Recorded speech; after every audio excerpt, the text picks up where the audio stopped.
The following is a presentation of Fox Sports. Oklahoma Sooner fans have circled September 5th on their calendar for a day so many questions will be answered. On offense, can Samaje Perine elevate his game to Heisman level? Can the Sooners adapt to the wide-open offense of new coordinator Lincoln Riley? How will new quarterback Baker Mayfield handle the pressure of commanding a team he idolized as a child? And can senior linebacker Eric Stryker captain the defense to the Big 12 championship?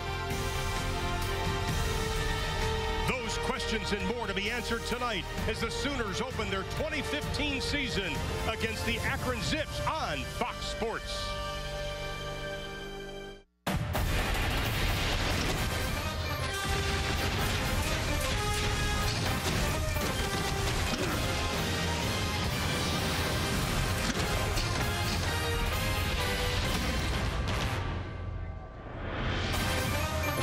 Welcome you to the Gaylord Family Oklahoma Memorial Stadium in Norman, Oklahoma for Oklahoma Sooner football on Fox Sports, presented by Deep Root. Today, the Akron Zips set to take on the 19th ranked Oklahoma Sooners. Hello again, everybody. Along with Dave Lapham, I'm Ron Thule. And Dave, everybody excited about the start of football, including the players and coaches of Oklahoma, mainly because they didn't live up to the expectations that they set last season. And when they've had disappointing seasons in the past, Ron, they have rebounded exceptionally well. Let's take a look. Big 12 championships, national championships. They're preseason number 19. Last time that happened, they won a national championship. I think they're going to be good this year. Of course, the big story in the offseason, Baker Mayfield, who hasn't played a regular season game since 2013, now the starting quarterback. Unbridled joy for the game of football. Plays it with a linebacker's mentality. This is a thrill. There's no pressure for Baker Mayfield. He will enjoy today. Especially he's got a couple of running backs behind him that are pretty salty. Oh, no question. Perine runs with a low center of gravity, low pad level. He will thump you. Joe Mixon. This guy is an explosive runner, but he also runs routes and catches the football like a wide receiver. He's going to be all over the field today like a Swiss Army knife, that versatile. Well, the Zips, they have their handful. They have not had a winning record since 2005, but Terry Bowden, in his 4th year, good football coach. Terry Bowden has won 2 out of 3 football games every other place that he's been. He's been 4 places prior to this. Taking a little longer at Akron. He wants to get it done. And we've got a full house, the 99th consecutive sellout here in Norman, Oklahoma. And we are ready for the Oklahoma Sooners, looking for their 10th consecutive home opening win. We'll have it coming up.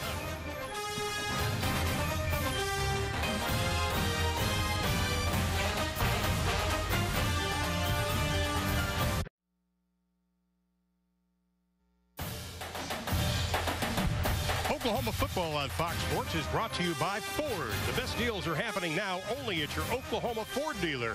Ford is the best in Oklahoma. By Pizza Hut, $10 any carry-out pizza. Call Pizza Hut for details. And by U.S. Fleet, anything that moves, anywhere. The Sooners 38-2 versus non-conference opponents under Bob Stoops, and he is standing by with Chad McKee. 17 years of openers at the University of Oklahoma, Coach. What do you want to see out of your guys tonight? Just some discipline, good football, play physical, play smart, execute assignments. So I'm anxious to watch us. All right, Coach, we appreciate it. Thanks. All right, thank you. Ron, Dave, back up to you. All right, I think we all are anxious to watch the Sooners. And you take a look at number 28, Alex Ross. Last season, number 3 in the FBS, 31.7 return yards a game. And I think the question is Samaje Perine, we all know what he can do, but they've got to get creative, getting the ball in Ross's hands, Dave, because teams are going to want to kick away from Alex Ross. Yeah, there's no doubt, Ron. He took 2 back to the house. He had a 100-yard kickoff return. It was his longest of the season. He is an unbelievable threat. Straight line speed extraordinaire. He's got track speed, sprinter speed. Ross on the far side, awaiting the kick of Robert Stein, the senior out of Cincinnati, Ohio, is on the Groza watch list this year, and it's going to be Neal at about the 4, up over the 20, 25, 35, 40, up to the 42-yard line. That is his longest. Going back to last season, it was 39 yards. And, of course, the quarterback, the sophomore out of Austin, Texas. 7 starts for Texas Tech in 2013. Baker Mayfield, Dave. Baker Mayfield, the offensive newcomer of the year in 2013 in the Big 12. And P. Ryan was the same honor in 2014. You mentioned it, the excitement. But the coaches like the fact he makes quick decisions, and we see one right there. K.J. Young gets the first down, the first of the season. Up inside the 45 to the 44-yard line. Dylan Evans makes the tackle, but a 15-yard gain. We do have a penalty on the play. I think they're picking that flag up. The one thing I liked about Mayfield that time, the ball was out of his hand in a 1/10 of a second, and then yards after catch by Young. B. Ryan joining Mayfield in the backfield. His first carry. Bangs his way close to the 41-yard line. Let's take a look at the forward starting lineup for Oklahoma. Of course, Orlando Brown. You really like him. Yeah, he's protecting the blind side of Baker Mayfield. Anytime you have a big horse like that protecting your blind side, you're in good shape. And all these skill players are extraordinary. There's a lot of team speed that the Sooners can put out on the football field. Deron Neal on the near side, and the question is, as far as wide receivers, who's going to be that number 2 receiver to Sterling Shepard? Mayfield rolling out. This is where he can be dangerous.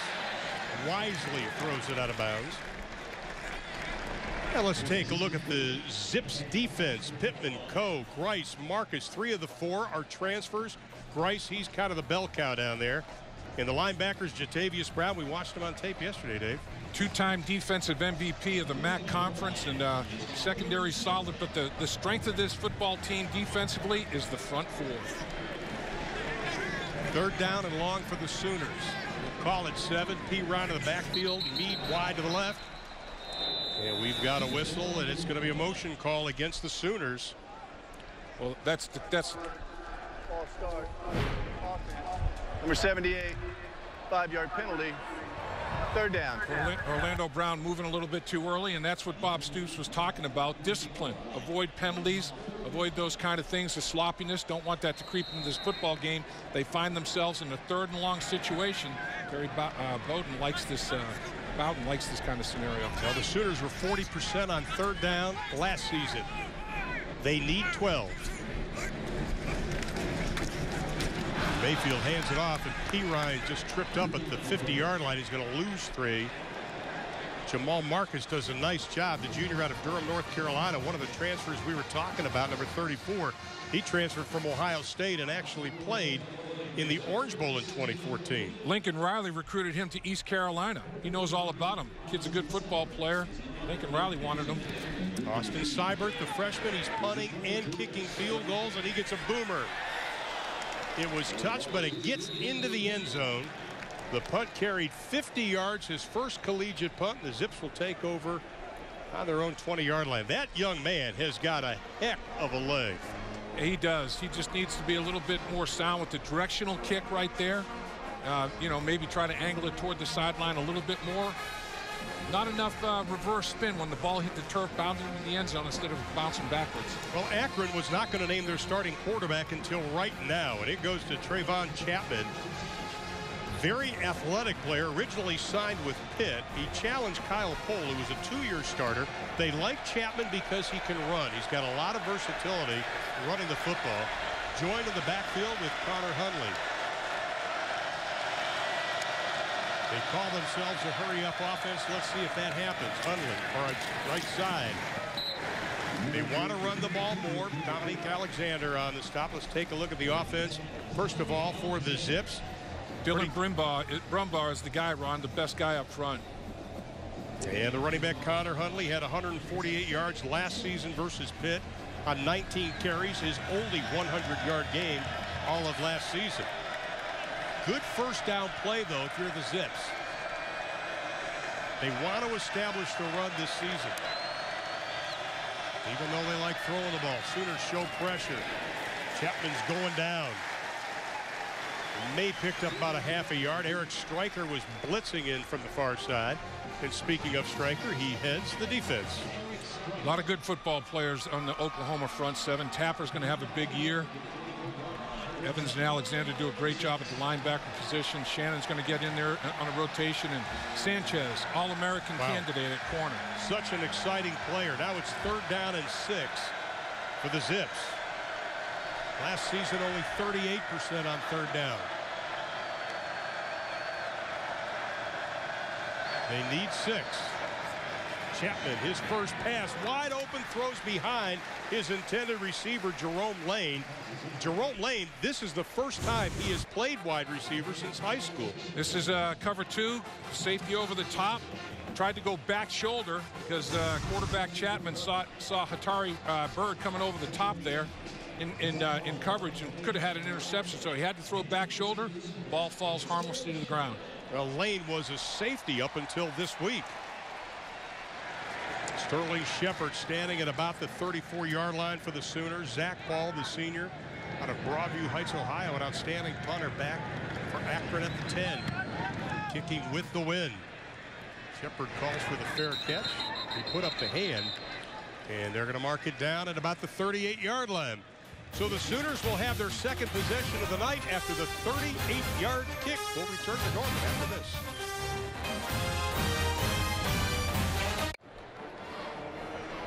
We welcome you back to Gaylord Family Oklahoma Memorial Stadium. No score between the Sooners and the Akron Zips. 12:01 to play in the opening period here. Joined by the president of the University of Oklahoma, David Boren. Every Sooner fan has a special experience on game day. What's game day like for the president of the university? It's the most exciting day of the year. You know, I think when they say it's football time in Oklahoma, you just feel all that energy. And for us, it's a great time because it means that all of our fans come back to campus, see what's been named one of the 25 most beautiful campuses in America, and get a window into what's going on at OU. So it's an exciting time. 209 players made academic All Big 12, the student athletes at the University of Oklahoma. How pleased are you with that? I'm really pleased with that. You know, it's really incredible. 7 straight semesters now, our student athletes have earned more than a 3-point. And we had over 90 that had a 4-point during this last academic year. So it's really remarkable. So it's not just the national merits, and we're thrilled to be #1 for a public university, the first time in U.S. history in national merit scholars, but it's our athletes, and it really shows what a well-rounded program we have. So we're proud of these players in every way. Okay, we'll let you enjoy the evening here tonight and get out and socialize with some of the great Sooner fans. Mr. President, thanks for joining us. Thank you very much. Gentlemen, back up to you. All right, Chad, thank you very much. Great leadership by not only President Boren, Bob Stoops, and Joe Castiglione. Think about it. Those 3 have been together the entire time. That's unheard of. Oklahoma's version of the BCS. It's the 17th year of Boren, Castiglione, and Stoops. That's a good one. Sooners with their second penalty. They get set back, and P. Ryan, they're wrapping him up. He's going to lose about 3 on that play. Well, Chuck Amato, the defensive coordinator for Akron, is very, very aggressive. Yeah. He's get 5 guys at the line of scrimmage and really challenging Oklahoma, but Oklahoma's shooting themselves in the foot. They had a completion on first down that would have been another first down, but they have a holding penalty, make it 1st and 20, and then they get knocked back, and now they're looking at 2nd and a million. And now we get our first look at Joe Mixon, who comes to the near side. They put him in the slot. His first action as an Oklahoma Sooner, and Mayfield goes to the far side. Pass is incomplete, intended for K.J. Young. And that's the thing about Joe Mixon. He started in the backfield, motioned out. You're going to see him line up in oh so many places. And the thing is, Ron, it's because of his skill set. He's got a special set that's very versatile. You don't want to overload him. How much can he handle? Yeah. Joe Mixon can handle a lot. You don't call him a running back because he can play wide receiver. You call him a football. Samaje Perine back in his first 3 rushes, plus 3 yards. His last 2, minus 8 yards. He's back in the lineup. Sooners facing 3rd and long again. Mayfield swings it out to Perine. Looks for some running room. The Zips just swarm him as he gets up to the 30-yard line. That'll be a pickup of about 5. Chris Givens coming up from that cornerback spot to make a stop. Well, what you have going on here is, look at where the safeties are. I mean, it's 3rd and 22. So they're going to allow anything underneath. I mean, they're not going to worry. They're making sure they don't let anything go over their head, make them check it down, then rally up to the football, and that's exactly what Akron did. Amani Davis standing back at his 22. Seibert's first punt was 50 yards. He's going to get a nice roll on this. Looks like it's going to stop at the 21-yard line. So that'll go 49 yards. When we come back to Norman, Oklahoma, the Zips will have the football.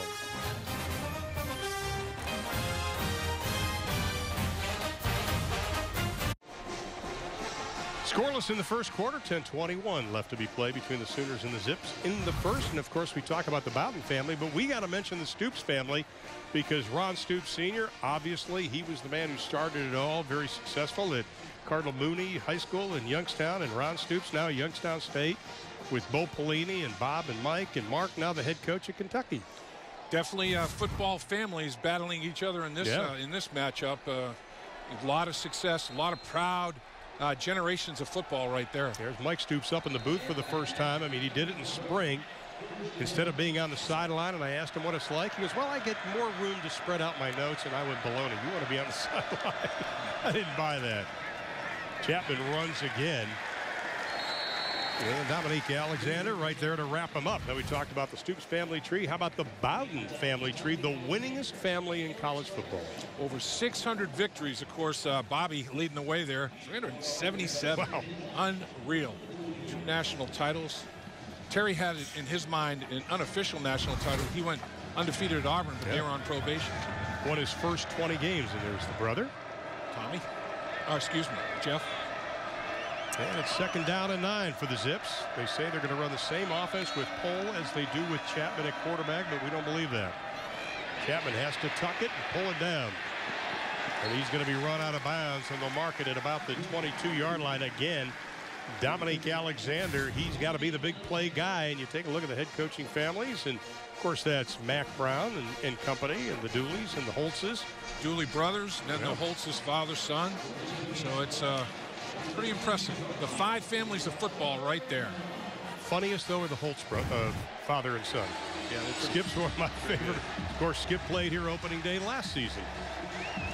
So now the Zips are facing 3rd down and 9. Ball at about the 21-yard line. Chapman will go to work again. Sooners rush 4. Chapman steps up, and he is tied up. Again, Matt Diamond, the junior out of Katy, Texas, an undersized guy. Well, Chapman's already run the ball 3 times. He's going to run a little stunt, a little crossing stunt in here with the defensive tackles. And you have to keep that rush lane integrity. And Diamond, the stunt takes him right to the lane that Chapman's trying to take advantage of on the quarterback draw on 3rd down. Nah, baby, nah. And Akron has to punt it away. Yeah, both teams 0 for 2 on 3rd down. Zach Paul, his 2nd punt. Sterling Shepard standing at the 40-yard line. He is kicking with the wind. Shepard will return this from the 37.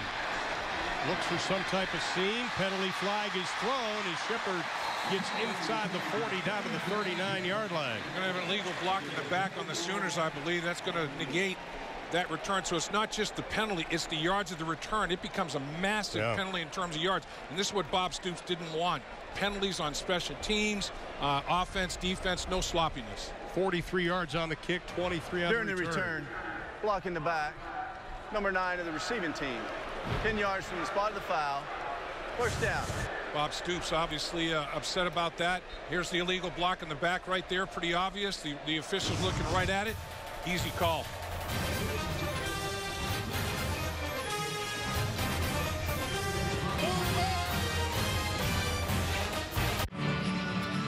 Back with you at Gaylord Family Oklahoma Memorial Stadium. No score with 8:23 to play in the opening period. And pleased to be joined by the head men's basketball coach at the University of Oklahoma, Lon Kruger.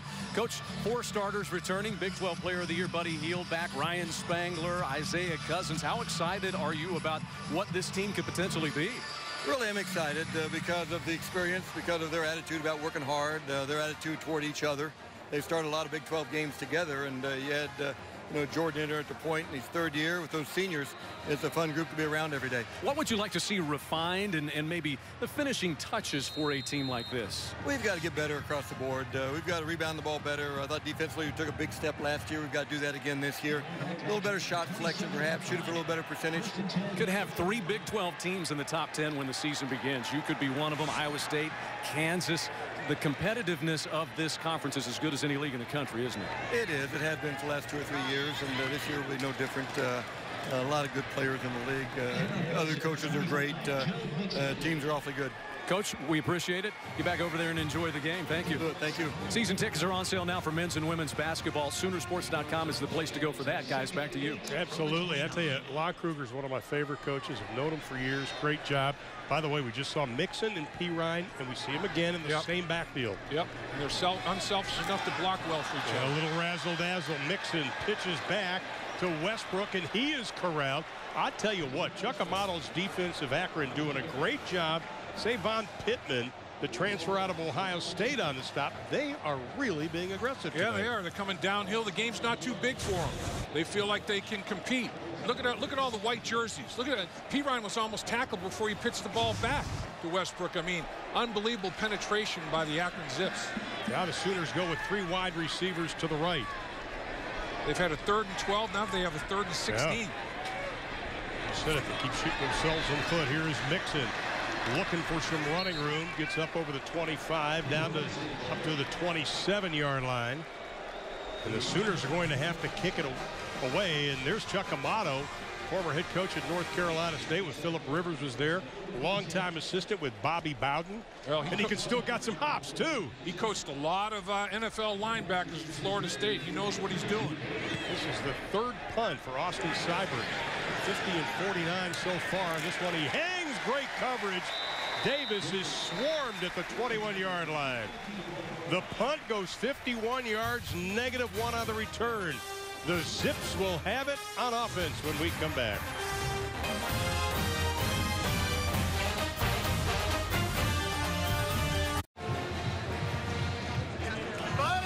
We are scoreless in the first quarter in Norman, Oklahoma. I want to remind you, the Oklahoma City Thunder is hosting the 2015 Coaches Clinic on Saturday, September 26th at the Chesapeake Energy Arena. Half-day clinic designed for coaches at all levels, from volunteer youth coaches, middle school to high school and college coaches. Clinic will offer special instruction, demonstration, and training with coaching professionals from across the country, including Thunder head coach Billy Donovan. Register online at okcthunder.com/coaches clinic and reserve your spot now. Akron has run 6 plays, 3 net yards so far.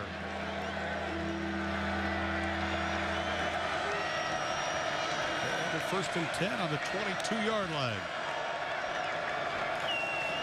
They fake it to Hundley. Chapman rifles the pass. Close to being double covered was Jerome Lane. Well, Chapman's a better runner than a thrower. There's no question about it, and it's pretty obvious. And since he came into the football game, you know, the Zips are thinking it's going to be very, very tough to run the football on the Sooners. It's going to be tough to throw it. Let's see if our quarterback run package can gash him a little bit. And Oklahoma's tightened up their splits and taking care of that quarterback run package well. And the Sooners giving up nothing on 1st down, and that was pretty good for Akron last season. They'll hand it off. Amani Davis. He's able to get over the 25 to the 26-yard line. Pick up of about 4 on the play. You know, the Sooner defense is playing well, obviously. 2 3-and-outs for the Zips and potentially a 3rd straight 3-and-out. But offensively for Oklahoma, penalties, self-destruction, 3rd and 12, 3rd and 16. I don't care what offense you're running. When you're behind the chains like that, it's tough to convert on those long 3rd downs. 3 penalties for the Sooners, 48 yards. One was on special teams, illegal use hands in that punt. And now the Zips need 6 on 3rd down. They're 0 for 3 on 3rd.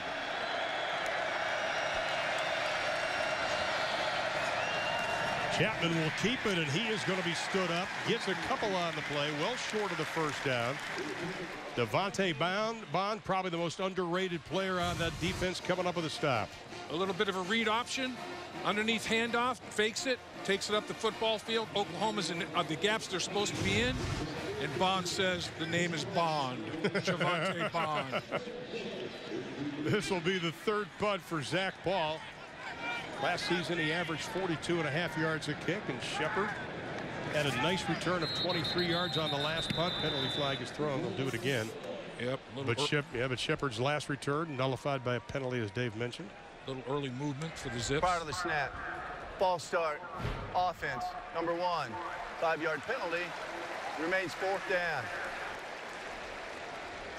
Penalties, you know, in the opener, these are the kind of things that unfortunately you experience. You just hope it's not overwhelming. And right now, particularly for the Oklahoma Sooner offense, it's overwhelming. They can't get out of their own way because of the penalties. Sooners with 15 total yards offense, 48 on penalties. Wow. This is a boomer. Wow. Shepard catches it over his shoulder, and he's going to try to return it. Looks for the lane. Akron just corralling him, and he's going to dance around. Whoa! That's late. There's the flag. Finally. Pushed him when he was well out of bounds and pushed him over the bench. And now you got it mixing up on the sideline.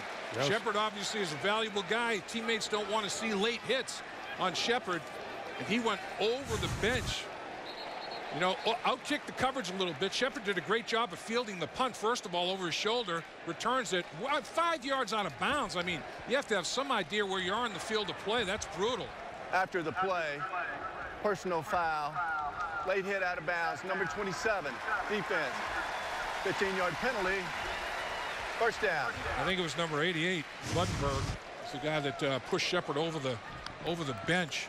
So that's another 15 yards added to the return that Shepard had. So that booming punt is negated by a nice catch by Shepard, and you got a return out of it, and then the 15-yard penalty to boot. Well, you have to think, too, how valuable he is to Lincoln Riley's offense. We got a moment. Want to talk about when the Sooners score their first touchdown tonight. It's going to be dedicated to a young man by the name of Easton Peterson. Easton Peterson is a young man that got in a terrible car accident. Bob Stoops visited him at Children's Center Rehabilitation Hospital, and then Lincoln Riley saw him and kind of got an attachment to the young boy, as the young man is quite a Sooner fan and actually came to a spring practice, and Lincoln said, our first touchdown this season is going to be dedicated to you. I love it. Mayfield looking near side, looking for Neal. Caught at the 20-yard line. Wow. I mean, that's the situation. You're just giving your receiver, saying, I have confidence in you. Givens has great coverage there, Ron, and they just threw it up and said, Baker Mayfield said, I'm going to give you a chance on a contested catch, 50-50 ball. You go climb the ladder, you make a play, you be strong at the high point, and man, he sure was. Great play. 37 yards. This time they'll swing it out to P. Ryan. Breaks a couple of tackles inside the 20, down to the 18-yard line. Let's go back to Neal. He had 42 receptions last season. And really, you know, the coverage is tight. Baker Mayfield says, I respect you, Neal. I know you're stronger and you're taller, you're bigger. You're going to go up to the high point and catch the football. That's just an outstanding play. And he was kind of off this spring, Neal was, making an impact now. Mayfield looking over the middle, is going to have to scramble. Still looking. And he's just going to throw it into the cheap seats. You know, Neal has now caught a pass from 5 different quarterbacks in Oklahoma. Landry Jones, Blake Bell, Trevor Knight, Cody Thomas, and now Baker Mayfield. Deron Neal, 5 different quarterbacks he has been on the receiving end from. Mayfield's now 4 of 7 for 59 yards. Neal on the near side, Mixon in the backfield. 3rd and 6. Ball's on the 18-yard line. The quick toss.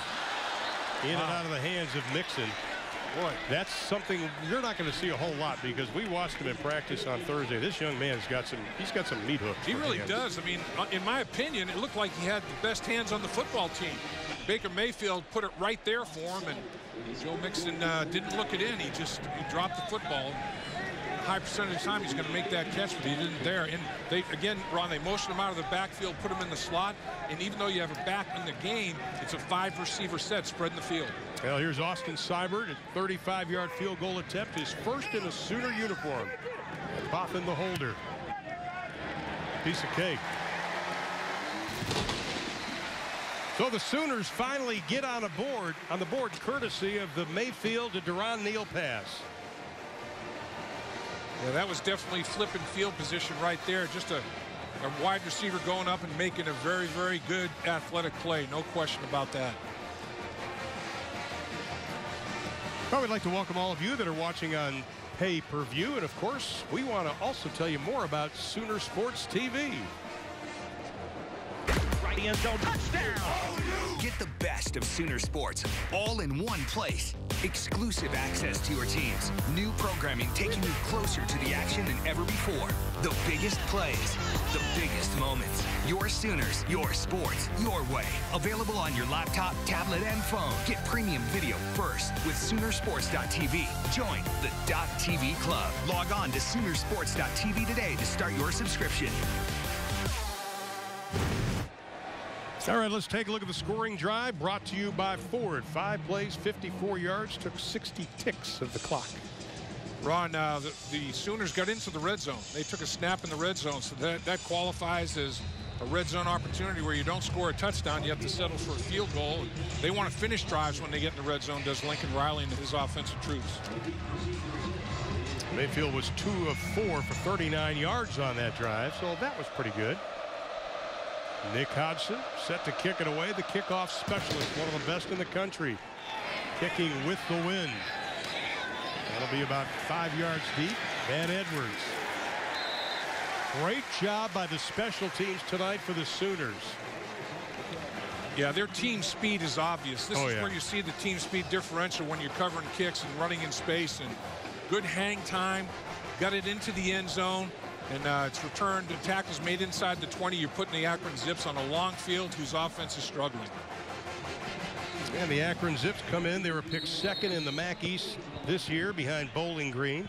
This is a team that stood 4-2 last year after the first 6 games, beating Pitt and Eastern Michigan, Miami of Ohio. But then they had some injuries and lost 5 of their last 6 games. Kyle Pohl is now checked in at quarterback for the Zips, so we're going to see both guys tonight. Sooners coming up to the line of scrimmage, and we've got a whistle and a stoppage. Early movement on the Zips. I tell you, I think they saw Stryker and everybody. Ball start, offense, number 35. 5-yard penalty, first down. Eddie Shelton, our referee tonight. There's the early flinch.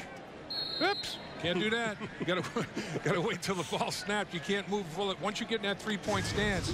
No movement. And look at Kyle Pohl, a 2-year starter. He's been in a lot of big games, going back to Michigan in 2013, where they almost beat the Wolverines. Throwing a lot better this year, the coaches tell us. Faces first down at 15, and then hand it off to Alexander Grinnell. The senior transfer from Colorado State. Spent 2 years at Colorado State.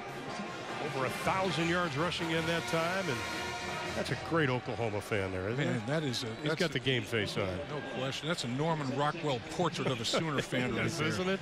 Yes. Chiseled. Donnell, of course, the son of the late Derek Thomas of NFL fame. You know, a couple of years ago, he averaged 6 yards a carry for the season in Colorado State. That's pretty good efficiency. They're able to pick up a yard. It's second down and still long. We'll call it 14 for the Zips. Whoa. Hundley breaks through over the 20 up to the 21-yard line. He's saying Stryker tackled him by the face mask to no avail, no flag. But he did find a crease and got north and south. You know what you have to do. Watch Stryker follow the play here. He peels off to the inside. He did grab the grill a little bit, but Hundley. The thing that he did right there is kept those shoulder pads square to the line of scrimmage and got north and south. And another third down situation for the Zips. They need 4. 0 for 3 on third down tonight.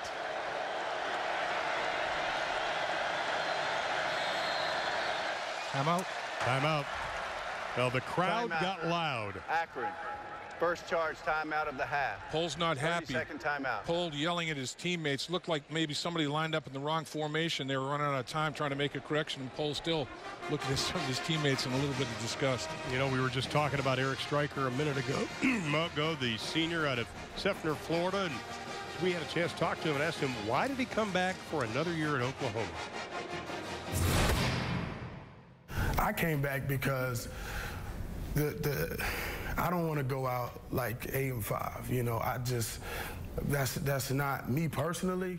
If anything I can do to help better the team, you know, this program, you know, that's what I'm going to do. So I came back because, you know, one, I don't want to go out like that. You know what I mean? And you know, me coming back as a leader, I can help, for the culture of the team, for years to come, help shape that. Chad, you spent a lot of time with Eric Stryker. I sat and asked him one day, Samaje Perine pretty big fellow. What happens if the irresistible force that is Samaje meets up with Eric Stryker in the hole? And he said, I would probably wind up on my backside. So at least he's honest about it. Well, he's got 3 tackles already tonight. I like on Thursday's practice, he was begging the coaches to play wide receiver 1 play in this game. On 3rd down for the Zips, Pohl tosses it. Far side. No, he's out of bounds, incomplete. Didn't stay on the field to play. You got to possess the football and get 2 feet down. Boy. Or 1 foot down in college football. Boy, is the right foot down, and does he have possession of the football? The official's saying no. Oh, they may have taken another look at that one. Yeah. It looked like the right foot was still down. The left foot had not come down out of bounds yet, in my first glance at it, but I'm not sure this is being reviewed. Well, they're going to take a look, see what Cooper did. And this is the 4th punt of the night for the Zips. Shepard backing up again. Wow. Another one with the win. This time Shep just lets it roll. That's what he did the first time, Ron. He made a great over-the-shoulder catch that basically eliminated all those yards you get on the bounce and the roll. That one he could not corral. It got over his head. I mean, a booming punt over his head, and he couldn't field the thing, and it cost him big field position yards. 73 yards on the kick. 65 was Paul's long last season.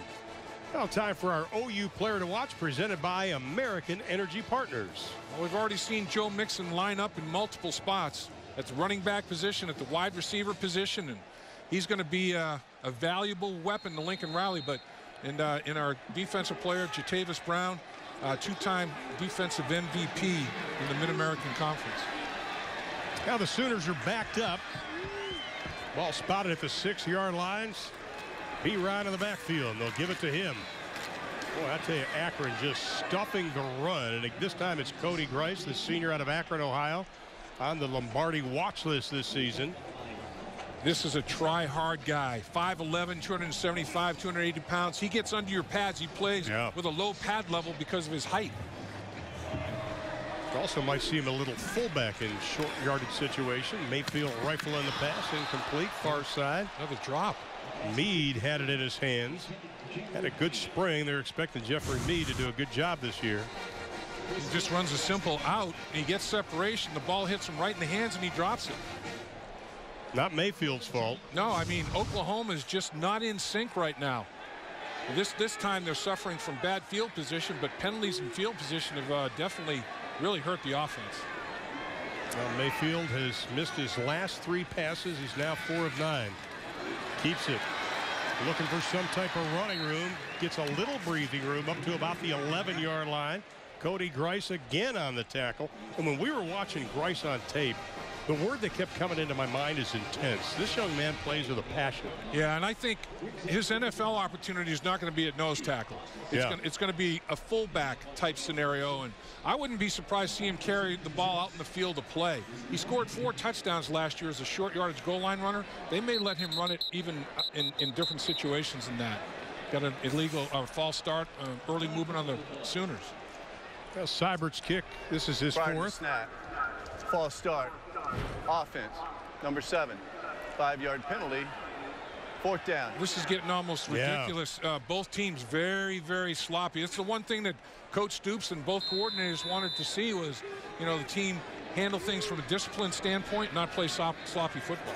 Well, Seibert 50, 49, and 51 on his kick so far. This is going to be fair caught by Davis at his own 47-yard line. 47 yards on the kick. Well, Akron and a guy by the name of LeBron James, obviously with the Cleveland Cavaliers, a native of Akron, Ohio. They've started a mentorship program. A full scholarship to attend the University of Akron is going to await some 200 Akron 7th graders if they stick with this mentorship program. And I tell you, that is a heck of a program, along with J.P. Morgan Chase. Any child under James' mentorship who graduates Akron Public Schools, meets the determined criteria, they're going to get a free ride to Akron. It's over 4 years, a $14 million commitment. Congratulations to everybody that's being so generous. Especially LeBron James. Thank you, my friend. And the Akron people talking to him yesterday and this morning, they're excited about it. Pohl's pass is going to be incomplete. Almost picked off by Sanchez. And then when he didn't control it, was almost caught. Yeah. He bobbled the interception, and it almost went into the receiver's hands, and if it did, it's a touchdown. Bobbles the interception, tips it over by the receiver. He tips it with his right hand. So, I mean, you talk about a juggling act. Juggle, juggle. One more time, juggle. It goes to the ground. Ooh, what could have been a takeaway, could have been a touchdown, ends up being nothing. Well, Sanchez led Oklahoma with 8 passes broken up last season. He's got 1 already tonight. Pohl facing 2nd down and 10. Final 51 seconds of the first quarter. Sooners show blitz. Pohl hands it off to Donnell. Dominique Alexander, he has been in on a lot of tackles tonight, the junior out of Tulsa, Oklahoma. You know, we were talking about Alexander with the coaching staff, including Mike Stoops, defensive coordinator, obviously, and he says he has to be the big play guy this year. A lot of pressure on him. Well, he came on a blitz, basically. He blitzed off the edge, and the blitzer made a good play on that, Stephen Parker. Yeah. He was the guy. He came off the safety position, read the formation, came off the slot, and blitzed and got involved in the tackle. Oklahoma being very aggressive defensively, just like Akron.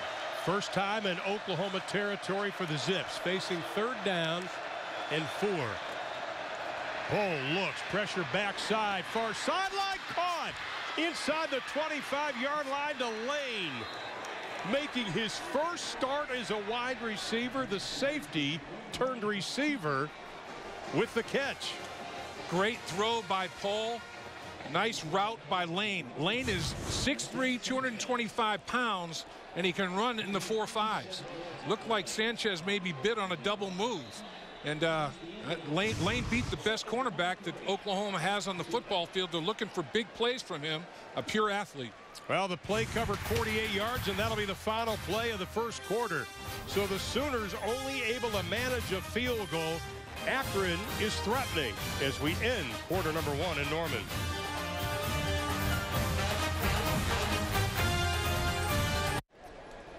Terry Bowden told us they would not be intimidated by playing here in Norman, and so far they haven't been, Dave. They have not. And one of their big athletes, Lane, on the perimeter. Let's take a look at this matchup out here and watch what happens down the football field. Lane gets off the line of scrimmage pretty well, and then down the field. Right, let's reason if we could have frozen that. You see where Sanchez grabs the jersey. Sanchez is looking in the backfield at the quarterback, and he's grabbing Lane's jersey, and he gets basically, he's not doing what he's supposed to do. He's looking at the quarterback, trying to see if the quarterback's throwing the ball or not. You got to run the route. You got to defend the route. Take a look. Right here, freeze it. Look at him. Look where his eyes are, and he's grabbing the jersey. That's trying to shortcut. He could have got called for holding. He didn't. They would have declined it anyway. Got to play with a little bit better technique. So the Zips will begin quarter number 2, courtesy of the great catch by Jerome Lane. Dad, of course, played for Pitt, known for breaking backboards. And they'll have it on the 5-yard line. First down and goal from the 5. First play of the second quarter.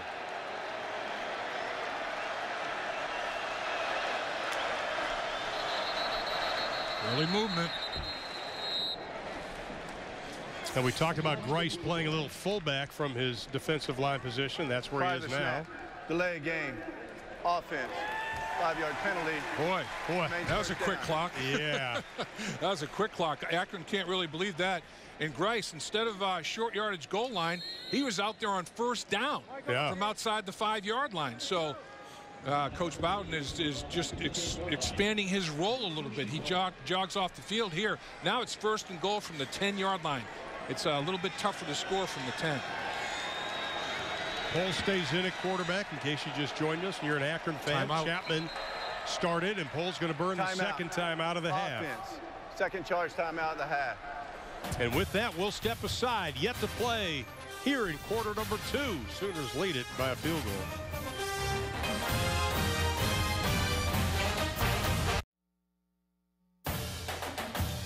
Oklahoma football on Fox Sports is brought to you by American Energy Partners. Hard work works here. By OG&E, power at the speed of life.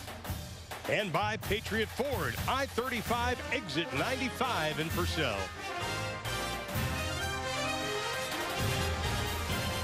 After quarter number one, Akron with 68 total yards, the Sooners with 59. I think what's surprising, Oklahoma with no yards rushing. Obviously, a lot of penalties have hurt the Sooners. 0 for 5 on third down. Yeah. Akron's 1 for 5. Oklahoma's 0 for 5. Now Chapman comes back in at quarterback. He started the game. They're going to play both of them, obviously, tonight. Trying to follow behind the blockers. Dominique Alexander standing things up, making yet another tackle. Chapman just kind of ducked his head and was hoping for the best on that. Well, Akron had them outnumbered. I mean, they pulled a couple of linemen, and with Chapman running the football, basically you have an extra blocker. Anytime you have a quarterback that's carrying the football, one more guy can block for you because he's not handing it off to anybody. And they out-leveraged Oklahoma in that play. Alexander made a good play. 6 tackles already for Dominique Alexander. Had 107 last season. Led the team. Lane on the near side. Hundley in the backfield with Chapman.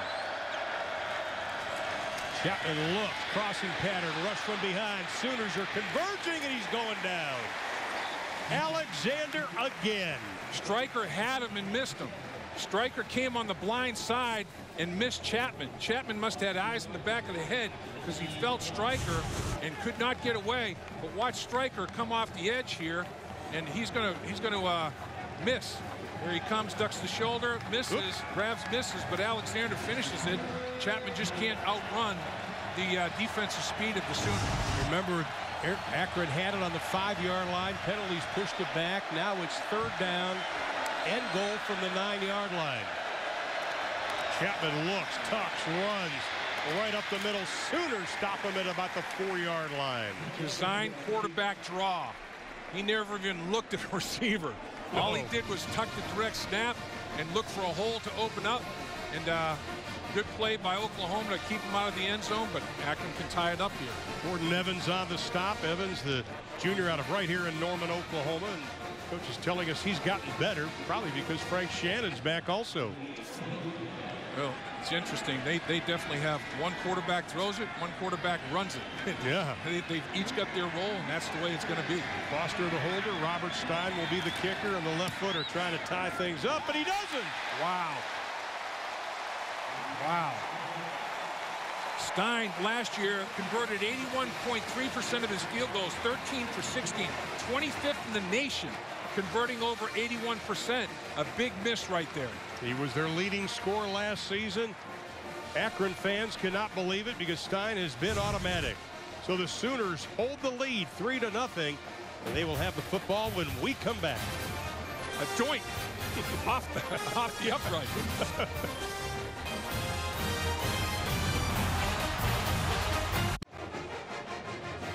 Now the Sooners defense has been outstanding tonight. Oklahoma leads at 3-0. Last year they gave up only 106 yards rushing a game. Great job tonight. Well, Mike Stoops was concerned, will they tackle well? Because they only had one live scrimmage. They are gang tackling. Look at all the red helmets swarm to the football. It's not just one Sooner. It's a bunch of Sooners running to the football and all trying to get a piece like blood in the water, a bunch of sharks. And, of course, Dominique Alexander already with 7 tackles. He had 107 last year. In the spring, had a little wrist injury. Didn't get to see a lot of playing time. He's in full form tonight. Now Flowers and Pirine in the backfield for Oklahoma. Mayfield is going to put it up, scrambling again. Throws on the run, almost picked off and almost caught. Shepard almost got the deflection. I'll tell you what, Dylan Evans had a good look at that. Yeah, he sure did. And this guy's a savvy football player. Rice moved out to middle linebacker. He left the nose tackle position, went to middle linebacker, changing up the look. And wow. Boy, I'll tell you, got the hand on it, almost got 2 hands on it. This is a guy that just has a nose for the ball. He's around fumbles, interceptions. Here's Rice again, once again, lining up at linebacker, leaving the nose guard position, tight linebackers. Mayfield with a quick toss. That is what makes this offense so good to Shepard. And he'll be close to the first down. Evans was on the coverage, and they're going to get the first down over the 30 to the 31-yard line. Easy little route combination right there. You have Shepard with a linebacker in coverage. That's Shepard's first catch. This time it's Dede Westbrook, the outstanding young player out of Brenham, Texas, and Blinn Junior College. Jarvis Baxter threw a nice block for him as well on the perimeter.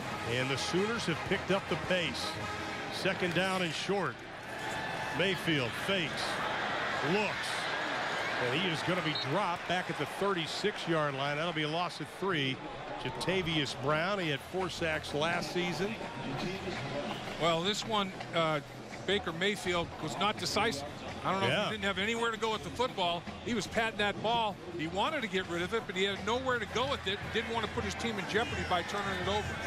That's part of what makes him so good is his decisiveness. So it's kind of unusual to see that. That's why he's the starter. But if they jump the receivers, nobody wins one-on-one battles. You don't want to force it. Got third down and short. Pass is incomplete, intended for Westbrook. Boy, the Sooners just misfiring. And, you know, you look at the secret to the offense that Lincoln Riley has put in. It's the mentality of attack. It's fearlessness. It's commitment.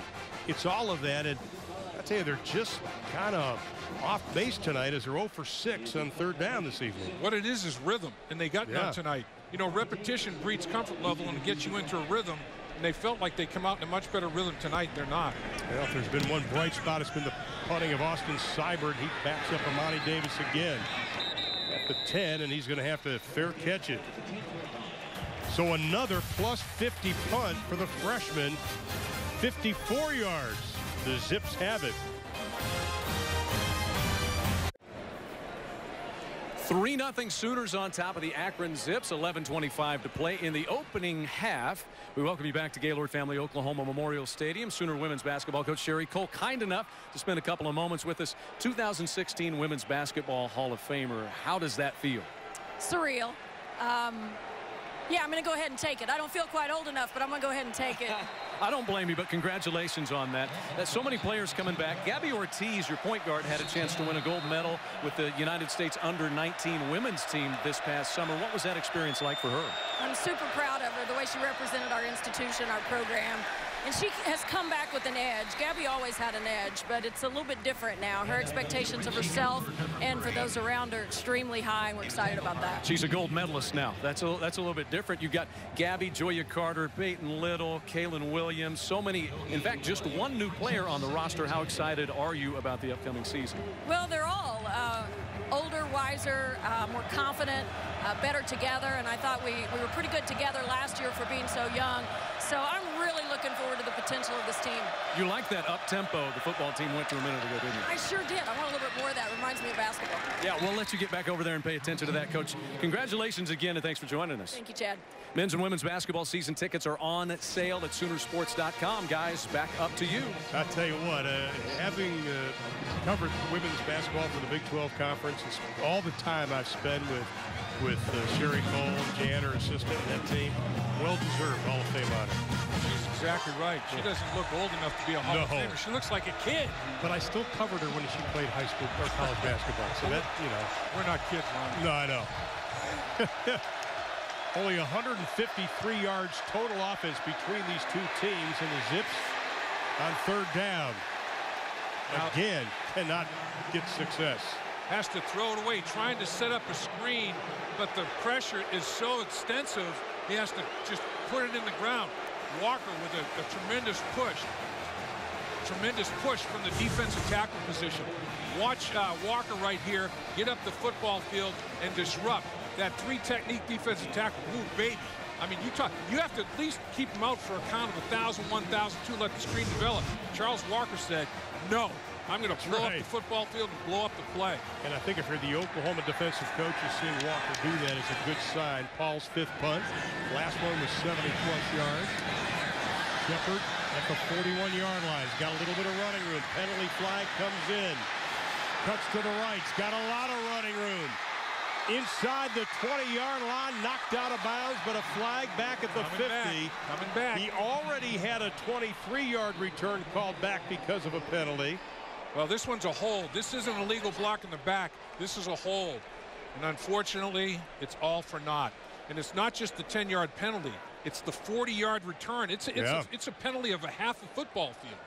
46 yards on the kick, 43 on the return. During the return, holding, return team number 27. 10-yard penalty from the spot of the foul. First down. Well, you got you know, a tough situation right there when you get a holding penalty. Dakota Austin is going to feel terrible, obviously. Shepard, it doesn't diminish what Shepard did.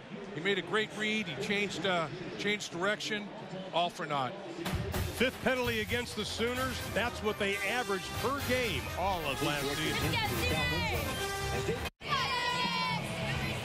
Only scoring we have had is an Austin Seibert field goal. That's why the Sooners lead us 3-0. We are in quarter number 2. Let's take a look at our Bud Light game summary so far for this evening. Well, this is a good explanation why it's 3-0. 1 for 13 combined on 3rd down. Yeah. Neither team has hit the 80-yard mark, and we're into the 2nd quarter. Look at Alexander, 7 tackles. Dylan Evans, 5 tackles. 5 solo tackles for him. Boy, it has been a defensive battle. And the offenses have self-destructed a little bit. The special teams, every time a team kicks the football, there's a penalty. Lincoln Riley trying to get the offense in a rhythm. Once again, 3 new offensive linemen, a new quarterback, a lot of adjustments. Mayfield rolling, throwing on the run. Complete over the 45-yard line to Neal. He had one great catch earlier in the ball game. That's a great open field tackle out there by Givens. I mean, one-on-one with Neal on the perimeter. Neal caught the football, and Givens said, that's it. No yards after catch. Great play in space. Givens tied for 2 interceptions last year to lead the team. Mixon now in the backfield with Oklahoma. We've seen Mixon and P. Ryan in the backfield together. But Oklahoma's rushing game -2 yards so far. Mayfield throwing. Penalty flag is thrown. Complete to Neal. Gets inside the 40 down to the 38-yard line, but there's a penalty flag at the 50. Pick up a 15 if it stands. I think it's on Akron. Offside. Defense, number 34, lined up in the neutral zone. That penalty is declined. Result of the play, first down. Well, he's got his hand in the neutral zone. Maybe his face mask is hanging in the neutral zone. Trying to get every inch he possibly can. You got to look inside, make sure you're not lined up in that neutral zone. Boy, Mark Andrews had a free release down the football field. They go to running the football. Mayfield keeps it right side. You only get a couple. Givens running him out. And again, Andrews, they're just letting him take off down the line of scrimmage from the slot position. And he just ran a slant route and took a defender with him. It gave a lot of real estate out there for Baker Mayfield to take advantage of. I'll tell you what, when you look at Mark Andrews, the redshirt freshman out of Scottsdale, Arizona, in practice, in person, he's a big guy, kind of playing a tight end sort of position, but he is a wide receiver. This young man's got a lot of talent. No question. Mayfield, quick pass, caught Baxter. That'll be close to the first down, about a yard short. Inside the 30, down to the 29-yard line. Jarvis Baxter, the junior, played junior college and just walked on. He's not even in the press guide. Well, coaches love this young man. Great job by Jarvis Baxter of maintaining his balance and getting yards after initial contact. He slid under the first tackler and got 3 more extra yards. And it's 3rd down and short. P. Ryan in the backfield goes to the left side of Mayfield. He'll try to get the first down, and he bangs his way inside the 25 down to the 24. That's the first little crease that P. Ryan had an opportunity to take advantage of. And when that big old guy squares his shoulder pads up, whoo. First time Oklahoma's converted on 3rd down in 7 attempts. P. Ryan gets down to the 20. That'll be a pickup of 4. Here we go, NASCAR. I mean, it's up-tempo now. Yeah. They sub from the sideline, so it slows down a little bit. They're going to try to force the issue. I mean, their goal during the course of this football game is to spread Akron out and to wear them out because they don't have as many bodies. Yeah, Mixon back in, P. Ryan out. Mayfield looking right. Throws across his body as receiver falls down. No penalty flag. Well, he certainly was looking for the penalty flag. It was a collision, but... Looks like Daryl Monroe kind of tripped him up, the middle linebacker for Akron. Well, both players are allowed the same real estate on the field. Let's see how this unfolded. I mean, it's It's a tough cover. It looks like he tackled him. It's a tough cover. I mean, you got Mixon in space. You got to cover him as a linebacker. Man, that's a tough dynamic. And that one, they've thrown a lot of flags tonight. They decided to keep that one in their back pocket. Well, it looked like Monroe tackled Mixon. Yeah, you sure can't do that down the field. Timeout's going to be called by the Sooners. Bob is not happy. Oklahoma. First charge timeout of the half. Now, the officials cannot look at the big screen. Bob Stoops is talking to an official at the 22-yard line saying, are you kidding me? All the penalties you've thrown tonight, and you're going to let my guy get tackled right in the middle of the field? I mean, it's so obvious. It's right out in the middle of the football field. Let's watch Mixon as he releases and runs a little route down the middle of the field, and he just gets tackled by the linebacker, and the ball's in the air. That's not a trip. Oh, my gosh, man. That's just a I was like, the linebacker pulled him to the ground. What's going on? He just pulled him to the ground, and he's got a legitimate beef right there. Now let's send it down to Chad McKee with more on Lincoln Riley and Coach Stoops. Chad. Yeah, down here on the sidelines where Lincoln Riley, the offensive coordinator of the Sooners, is. It's a rarity to have an offensive coordinator down on the sidelines at this level, but also a defensive coordinator who's up in the booth. And Mike Stoops is up there this year. He was up there earlier in his career, but making the move up to the booth. Dave, I'm curious, what's the dynamic of all of that like? Well, I think Lincoln Riley wants to take a look at his quarterback's eyes and other players' eyes as they come off the field and see how they're handling things. And the only way you can do that is down in the field. And Mike Stoops, I guess he probably figured that he can see better from up there. He can gather more information up there. It's all subject to change.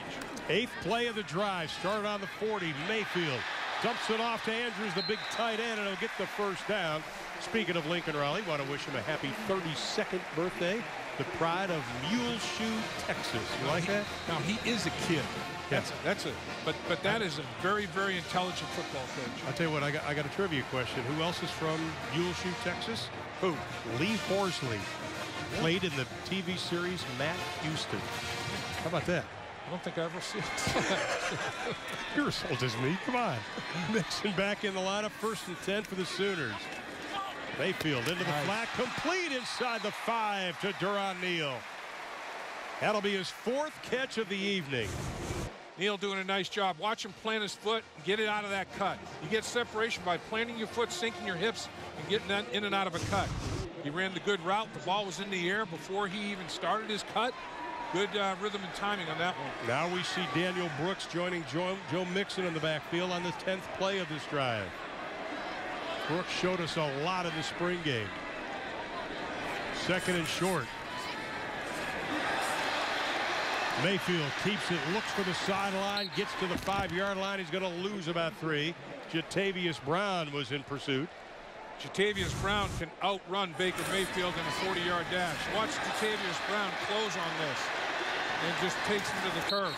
That young man can fly from sideline to sideline. And the Sooners now facing 3rd down. They need 2. And it's P. Ryan and Mixon in the backfield. Ball spotted inside the 5 at about the 4-yard line. Timeout Akron, their final timeout. Timeout Akron.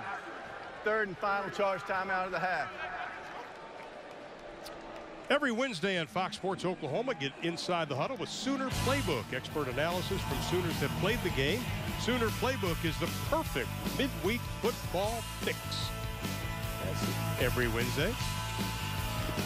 And of course, Baker Mayfield knows what kind of offense Lincoln Riley likes to run, considering they both were at Texas Tech at one time. And here's his thoughts on Lincoln Riley. Oh, I love him. I know everybody does. At first, people were kind of skeptical about whether he's going to come in and start throwing the ball with 5 receivers, but with our running backs, we can't do that. We're still going to run the ball, but everybody around here is excited. He's done a lot of good things, and there's a lot of energy around here now. Well, it has been the passing game, only 9 yards rushing so far tonight for the Sooners, Chad.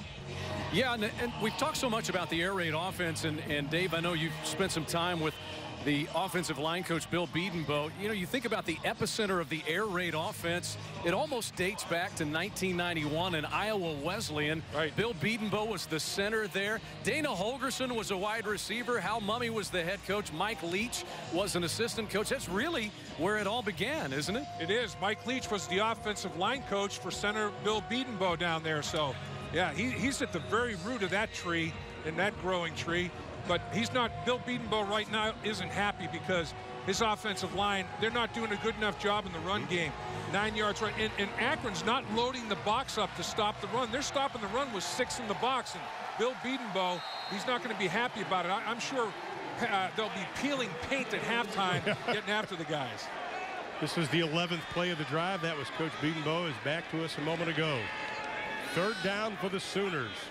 They need a couple, and oh my goodness. Geez. This is where you cannot have a penalty. You can't give up 5 yards in the red zone. 6th penalty of the night against the Sooners. And you give up 5 yards of real estate down here where you're inside the 5-yard line, 3rd and 2, becomes 3rd and 7 when the field's constricted and the holes are tight. Illegal substitution. Defense. Oh, man good. in the formation. At the distance to the goal. Boy, the way they blew the whistle before the snap of the football and where he threw Results the of the flag. yardage is 1st down. I thought a receiver might have flinched, but it was 12 men in the huddle. And, that hurts. Chuck Amato and Terry not happy about that whatsoever. That's an automatic 1st down. They didn't have to run a play to generate a 1st down. Here they are, 1st and goal. It was 3rd and 2, half the distance to the goal, and moved the chains. And now Mixon and P. Ryan in the backfield, joining Baker Mayfield. 1st and goal for the Sooners. Straight up the middle, Samaje P. Ryan, touchdown, Oklahoma.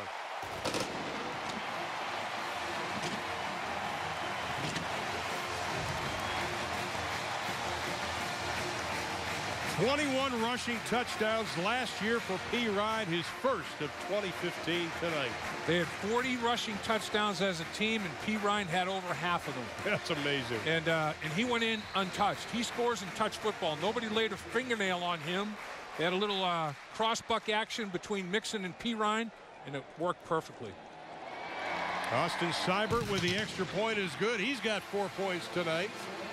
Well, when you have the combination of Mixon and P. Ryan in the backfield and you are a defense and Sooners are 1st and goal from the 2, you're in trouble. Little crossbuck action. That's what I'm talking about. Mixon comes across the formation, supposed to block on the very end of the line of scrimmage, misses his block, but it doesn't matter. P. Ryan's into the end zone untouched. But when you have 2 backs of that quality, they have to be unselfish and block for each other, and they both are willing and able to do that. And then with all the receiving skill set that Mixon has, they don't have to stay in the backfield. I'm telling you, as the season progresses and they start to get in a rhythm, it's going to be a lot of stress on defensive coordinators handling that package when you have Mixon and P. Ryan in the huddle. When they're in the huddle, it's like, are they going to stay at running back? Is one going to go to wide receiver? How are they going to unfold? That puts a lot of stress on a defensive coordinator and how to put your personnel groupings out there. Well, of course, Deron Neal was the big man in that drive. He had a couple of very key catches. But how about Samaje P. Ryan? 427 yards versus Kansas, a new FBS single game record. And we heard him talking about he didn't like the weather was raining. He hated being wet. Yeah. But his offensive line says, no, you're staying in the ball game and you're going to get the record. Yeah, and particularly, you know, his center, Ty Darlington, was like, we want this record.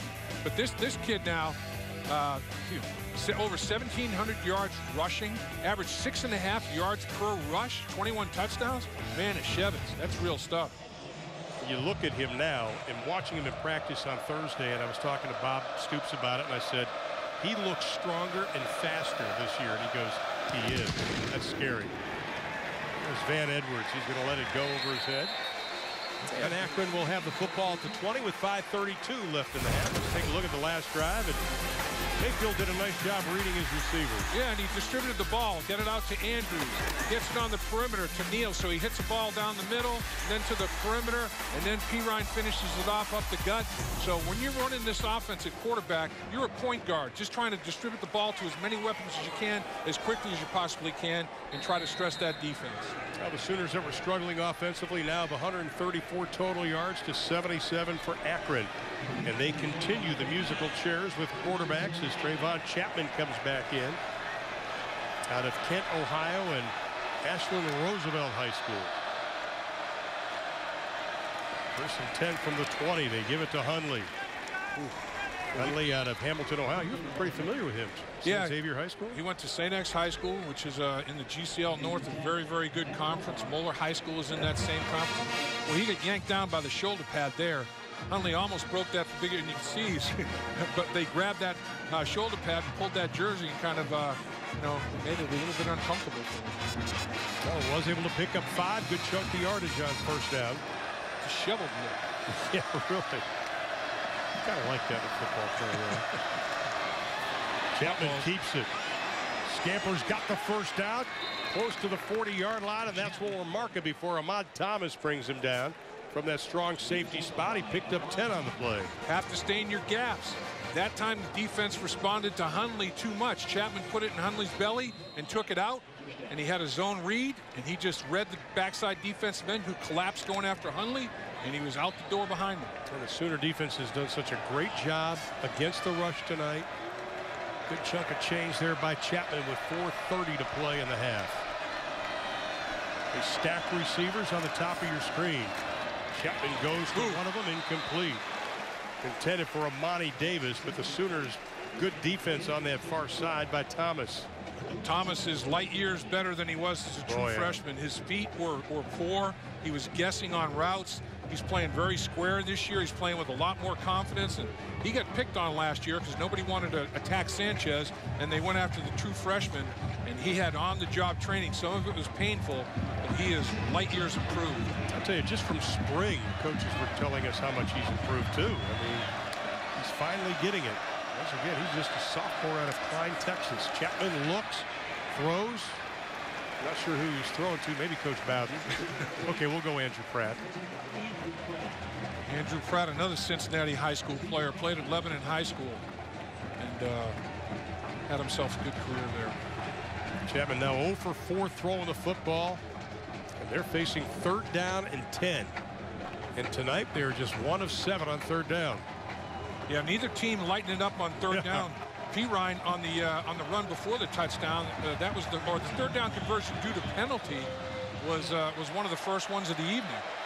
Lane goes to the top of your screen, being guarded by Jordan Thomas. And they'll keep it on the ground with Hundley, and he'll be short of the 1st down. Up over the 45 to the 47-yard line. That'll be a pickup of 7. They're going to go for it. They're debating it here. Broncu on the stop. Oboe, the sophomore out of Houston, Texas. And deciding not to, I think, a wise decision. Yeah. You don't want to give Oklahoma a short field. If you're unsuccessful, they only have to negotiate half a football field, and they have still 3 minutes and 50 seconds left. Well, Zach Paul, he has had a lot of work tonight. 7 punts in the ball game. Shepard standing back at his 12. His right leg's about an inch longer than his left right now. He's going to ice it down the whole time on the plane ride home. Tries to kick it away from Shepard, and Shepard says, does everybody get away from it? Marked down at the 20-yard line. Want to remind you, coming up on the Ford Halftime Report, a heartwarming feature on singing Oklahoma guard Neela Casatati. You've got to see this feature, I promise you. Plus, we'll look back at Samaje Perine's record-setting performance at Kansas and a recap of the first half action. That's all coming up in a few minutes on the Ford Halftime Report. And the man that's going to be hosting it all, he never stops, ladies and gentlemen, Chad McKee. Yeah, Neela Casatati is an amazing story. Grew up in American Samoa, and the hardships he had to endure as a kid. There's a great feature story by Jessica Cootie on Soonersports.com right now, and we'll have more on him singing at the OU Children's Hospital coming up at halftime. It's a special one. Boy, it is definitely that. Flowers and Pirine now in the backfield, inside at 3.5 to play in the opening half. Nixon, I should say, in the backfield. Picks up 11 on the play. Going back to Casatati, this young man out of Euless, Texas, grew up in Samoa, and boy, I tell you, his story is just gut-wrenching, but a great story of success by this young man. Sooners put it in high gear. Mayfield over the middle, pass complete. Shepard breaks the tackle, looking for a block. Inside the 35, down to the 32-yard line.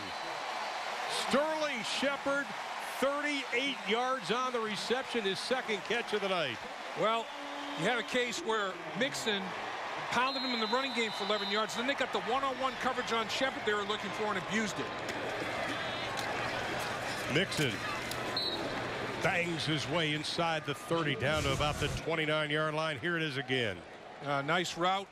He just takes it, runs a little post in the middle of the field. He has one-on-one coverage with a safety, and he basically leaves his athletic supporter behind as he's faked out of his jockstrap there. Nice run after catch by Shepard. Well, you know, last year prior to this game, we talked to him. He said he spent the preseason and the spring working on his speed and his release. It really paid off last year until he got hurt. Mayfield steps up in the pocket, looks down the middle, has a man. Touchdown, Oklahoma, D.D. Westbrook. What a catch by Westbrook. Look at Mayfield celebrate. That's what I'm talking about. Unbridled passion and joy about playing football. And his teammates appreciate that. And he put the ball where his receiver could make a play on a D.D. Westbrook. When you start running the football, it becomes easier to throw the football. If you're not running it, it's tough to be one-dimensional. Mayfield's first touchdown pass is a Sooner. Westbrook's first touchdown reception is a Sooner. Seibert with the extra point, it is good.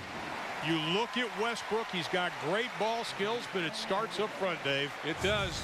You have to have solid protection. They pick everything up. Number 97. Baker Mayfield climbs the pocket, sees Westbrook. A one-handed catch with the left hand, brings it in, does Westbrook, and Baker Mayfield says, yeah, baby, I threw my first touchdown pass as an Oklahoma Sooner quarterback. I like it. That's what makes him special. Now, the Sooners were holding on the extra point, so they're going to have to try it again. They're going to spot it at the 20. This is like in the NFL. The extra point now is moved back. It's a 30-yard attempt for an extra point in the NFL, and he's going to do it this time. And Seibert will attempt it. He has been impressive tonight, punting and kicking. He's a cake.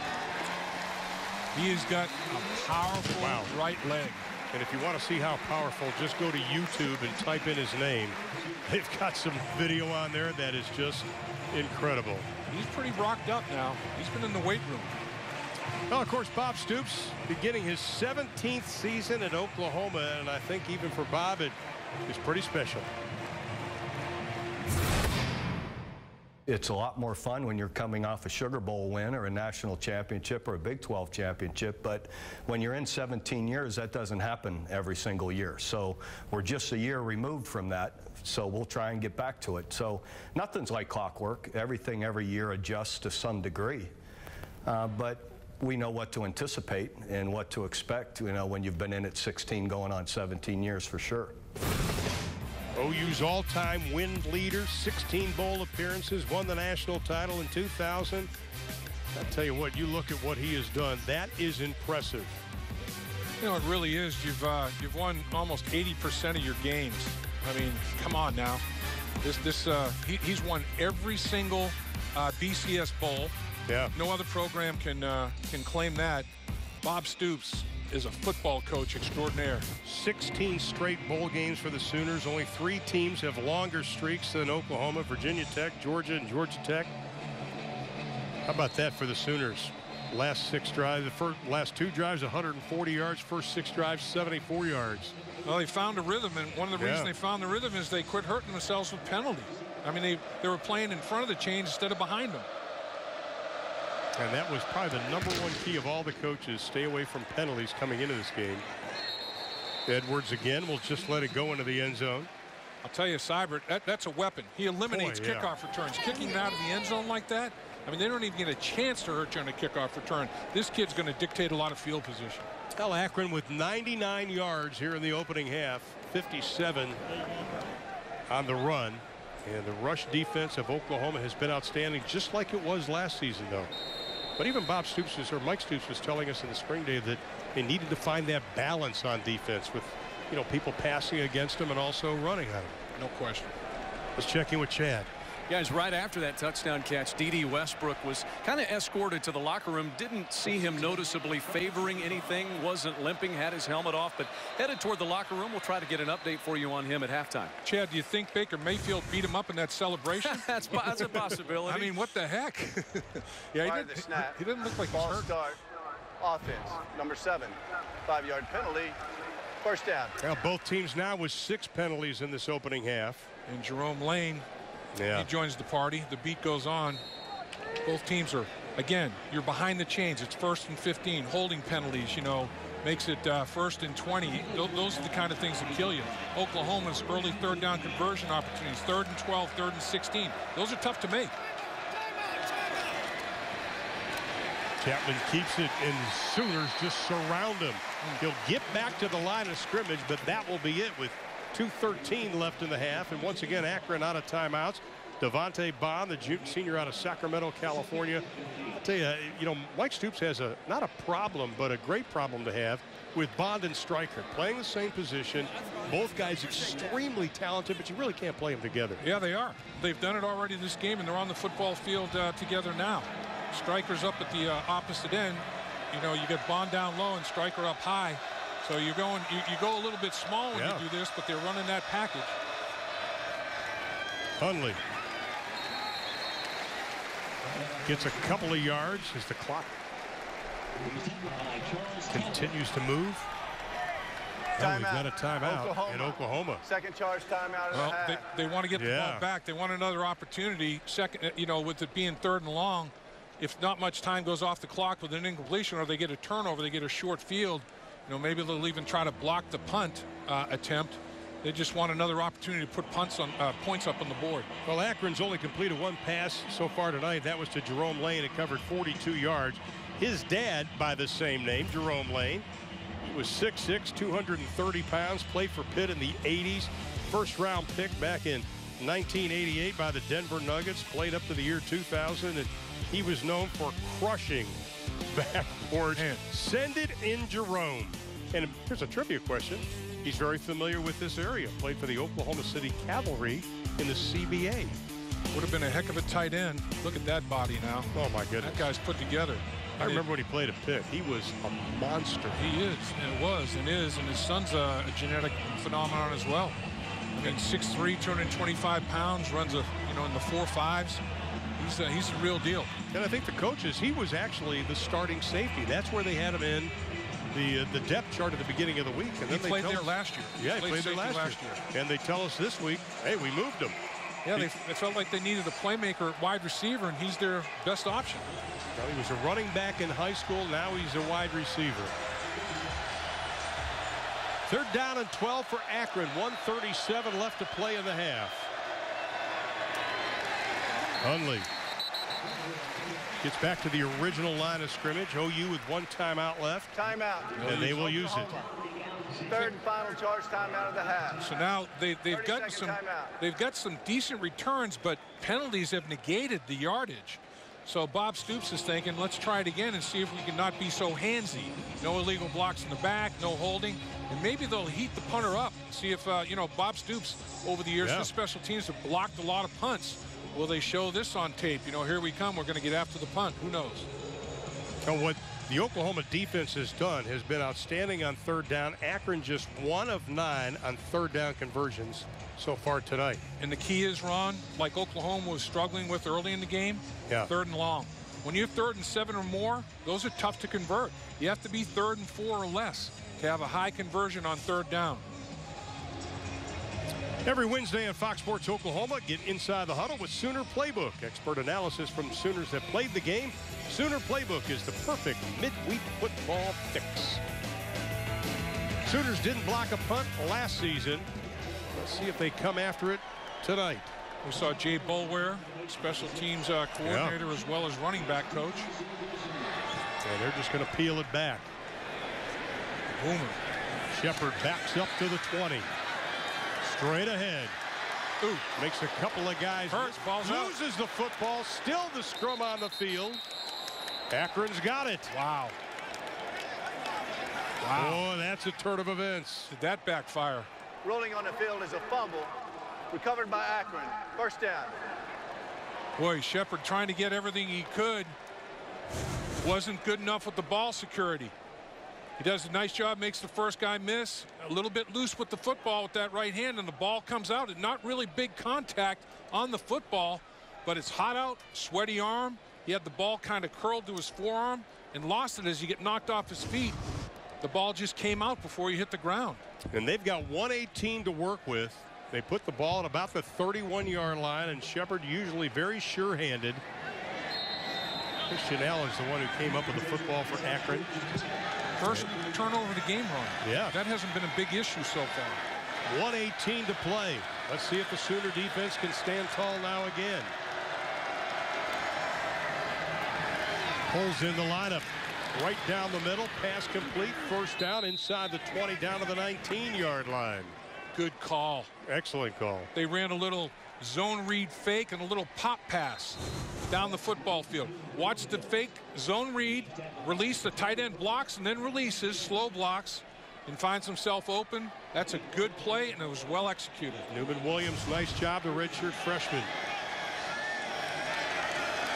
Poland Hundley now in the backfield. 1st and 10 from the 19.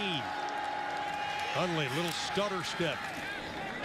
Dragging people as he gets down to the 15-yard line. Clock with 40 seconds left in the half. Remember, Stein missed a chip shot. You know, Akron should have 3 points on the board already. Will that affect how coach calls plays here?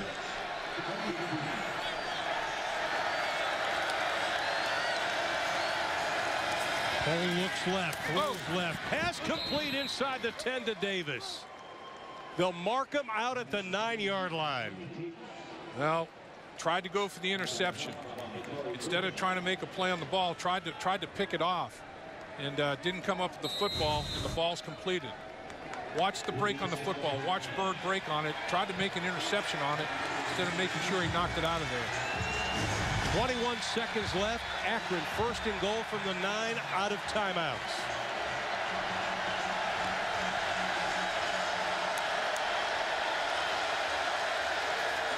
Cole looks, a little slanted pass knocked down at the line of scrimmage. Tapper got the big paw on it. Tapper put the tap on it. He just spiked it down there like a former basketball player. Goes up for a rebound. Could have picked it. Big boy, you got the hands to do that. I mean, it hit him right in the hands, and he almost made a play on it. And you were very impressed reading the article about how Tapper said, right, listen, I did not play what I should have as well as I should have last year. You know, a good ability to have is accountability. Yeah. And he showed some accountability right there. He's gearing up for a big season because he feels he underachieved last year, and he feels that's on him, obviously. 2nd down and goal.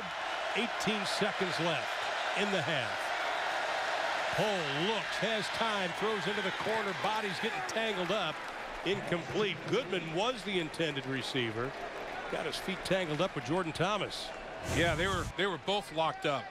This looked like our world wrestling right here. They're both locking each other up and going to the ground. Goodman fell down. He was going down before Thomas even got his hands on him. So good non-call right there.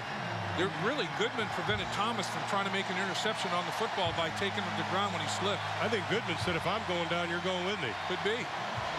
And here it is, 3rd and goal with 13 seconds left for Akron.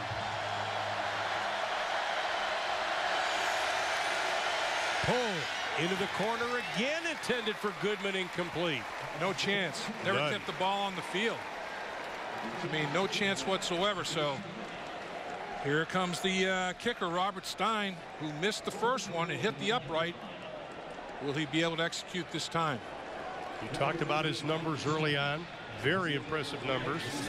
Kyle Foster will be the holder. This will be officially a 26-yard attempt for Stein. He was 5 of 6 in this area last season.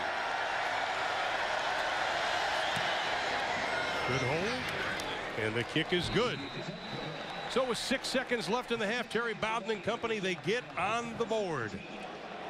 Well, Bob Stoops wanted to get one more possession, used the timeouts to get it, and you know, his normally reliable return guy, Sterling Shepard, in terms of ball security, let him down by spitting the ball up. And short field for Akron, and they convert with a field goal. I think, though, Bob Stoops would do that again if he had the opportunity to make the same decision.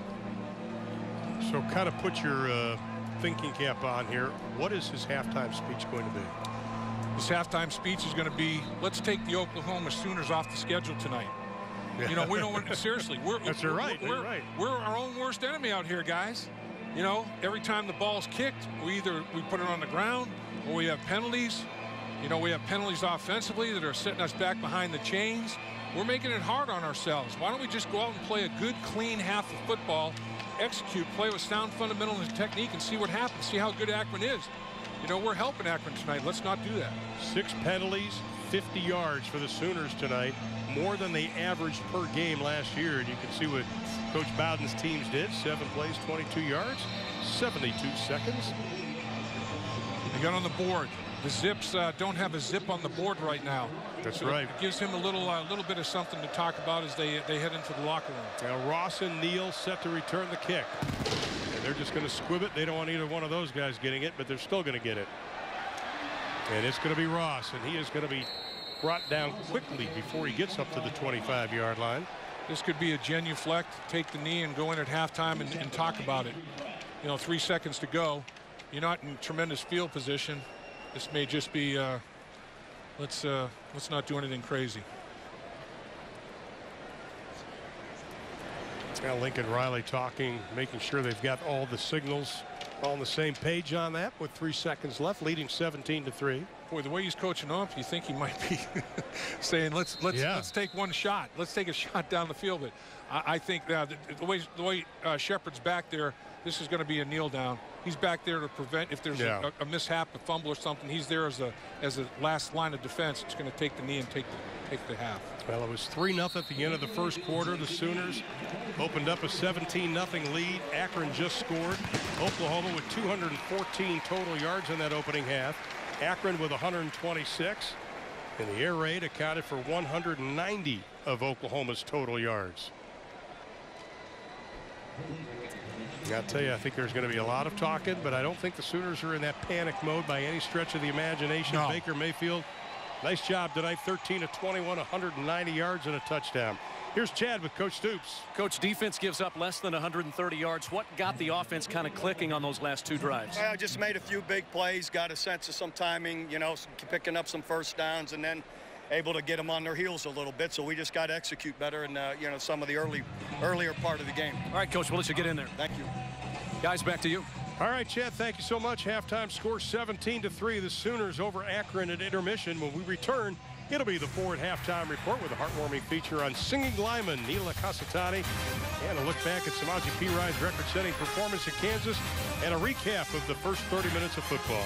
You're watching Oklahoma Sooners football on Fox Sports.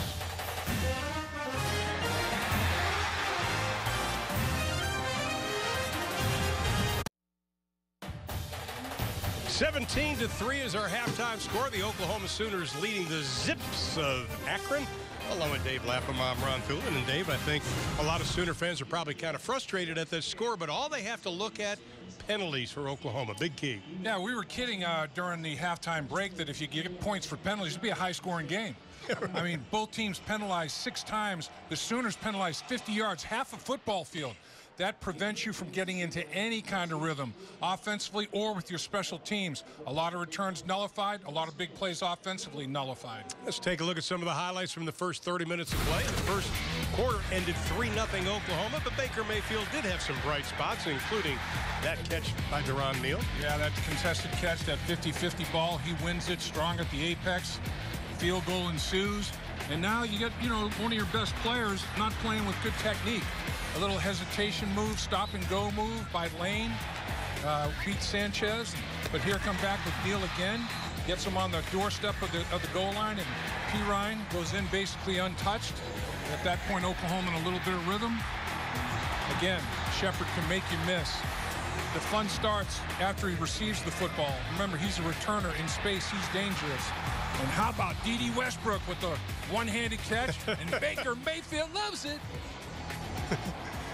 I think that was a highlight, though, is Mayfield high-stepping towards him as we take a look at the Ford halftime stats, and you can see the total yards. Sooners 212 to 125 for Akron. But the big one again, penalties. Yeah, penalties and honestly rushing yards. 22 yards on 17 carries. Got to run the football better. You can't throw it if you can't run it. A lot of football left in Norman's second half coming up straight ahead.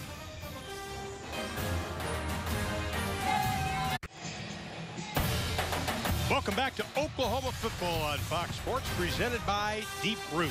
The 19th ranked Oklahoma Sooners, 16 straight years, preseason top 20. They're leading the Akron Zips at intermission 17-3, along with Dave Lapham, Jen McKee. I'm Ron Poole. Good to have you with us today.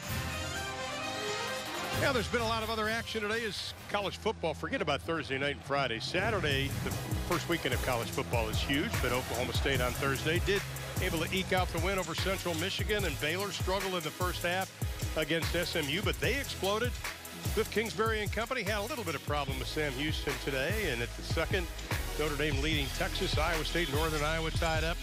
Also on Thursday, TCU beat Minnesota. Kansas upset today by San Diego State because they had a terrible first half. Yeah, South Dakota State. Yeah. And West Virginia leading Georgia Southern. That is in the second. And we are ready for our second half of play. Ibert kicks it away and say goodbye. Oh, Van Edwards is going to take a knee. That's the shortest kick he had. Maybe he's getting tired. Yeah. Maybe not. He still had good hang time on it, and it was bobbled.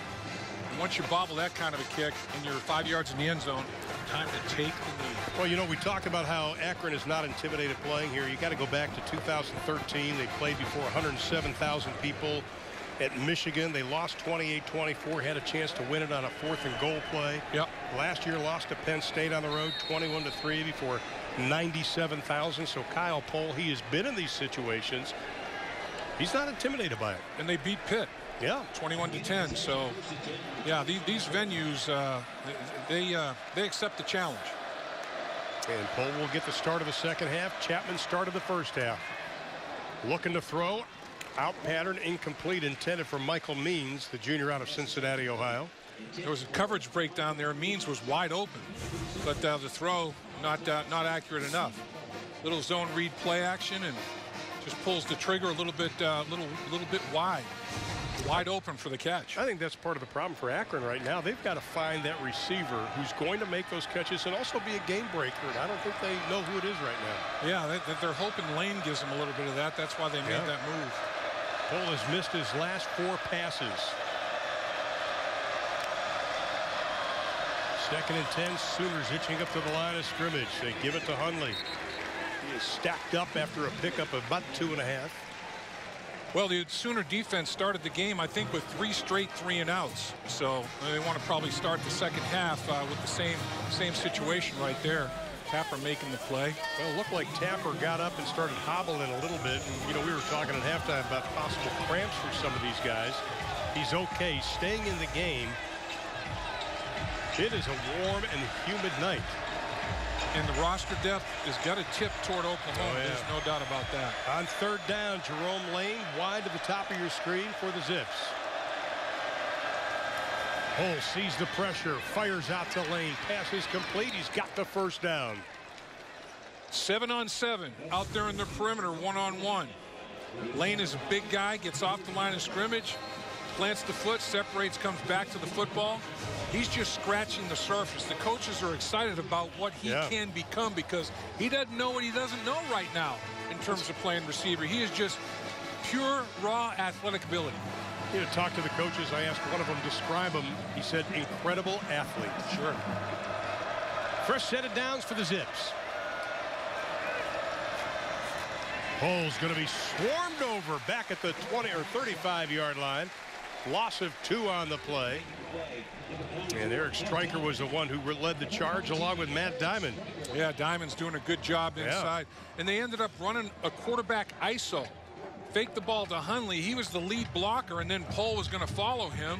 And, boy, Oklahoma diagnosed that, snuffed it out, and threw it for a loss. You talked about the depth, and I think for Oklahoma, a lot of that's on the defensive line. Yeah, they can roll 8 guys in there, no doubt.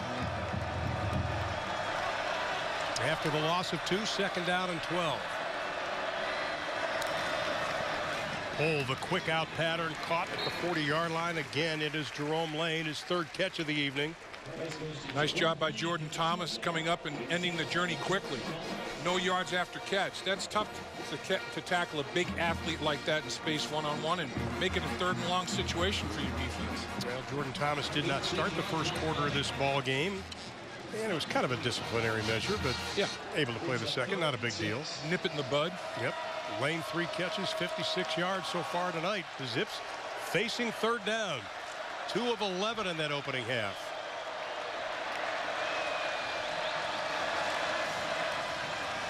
Pohl's got a scramble, not his forte, throws across his body, incomplete.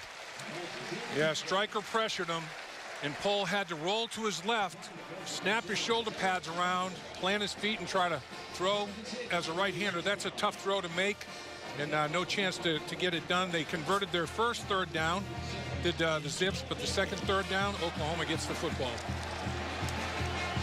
Now, Joe Mixon is back to return this punt. Remember, the Sterling Shepard did have a fumble in that first half, so Mixon's going to try his hand at it.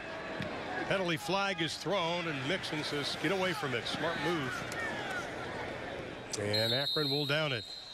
Yeah, I think it's a smart move to have Mixon returning punts. You know, he's got great hands. Bob Stoops at practice said that he catches the ball as a return guy better than anybody. And I said, you going to use him? He said, I think we are, you know. And any way you can get him reps is a good way to. Illegal formation, offense. Not enough men on the line of scrimmage. 5-yard penalty. We play 4th down. You can't, just like an offensive lineman or a receiver, somebody has to get up in the line of scrimmage to make it legal. Has to be, you can't have 6, has to be 7.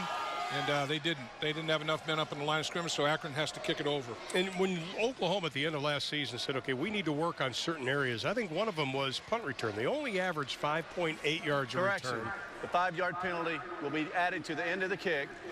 1st down, Oklahoma. Okay. And they want to get a little more yardage out of that.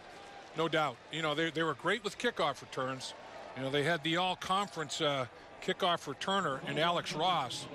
But in terms of punt returns, not efficient enough. Lincoln Riley getting one last word in with his offensive group, firing them up to come out with a little bit of rhythm right away. Well, there's D.D. Westbrook. We saw him after the big touchdown catch go off the field, but he is back on, and he's okay. And the Sooners will have it 1st and 10, ball at the 24-yard line as they begin their first possession of the second half, leading 17-3. Pete Ryan and Mixon in the backfield. Mayfield looks, wide open Mixon. Inside the 30, looking for a block from Westbrook. Gets it, touchdown Oklahoma.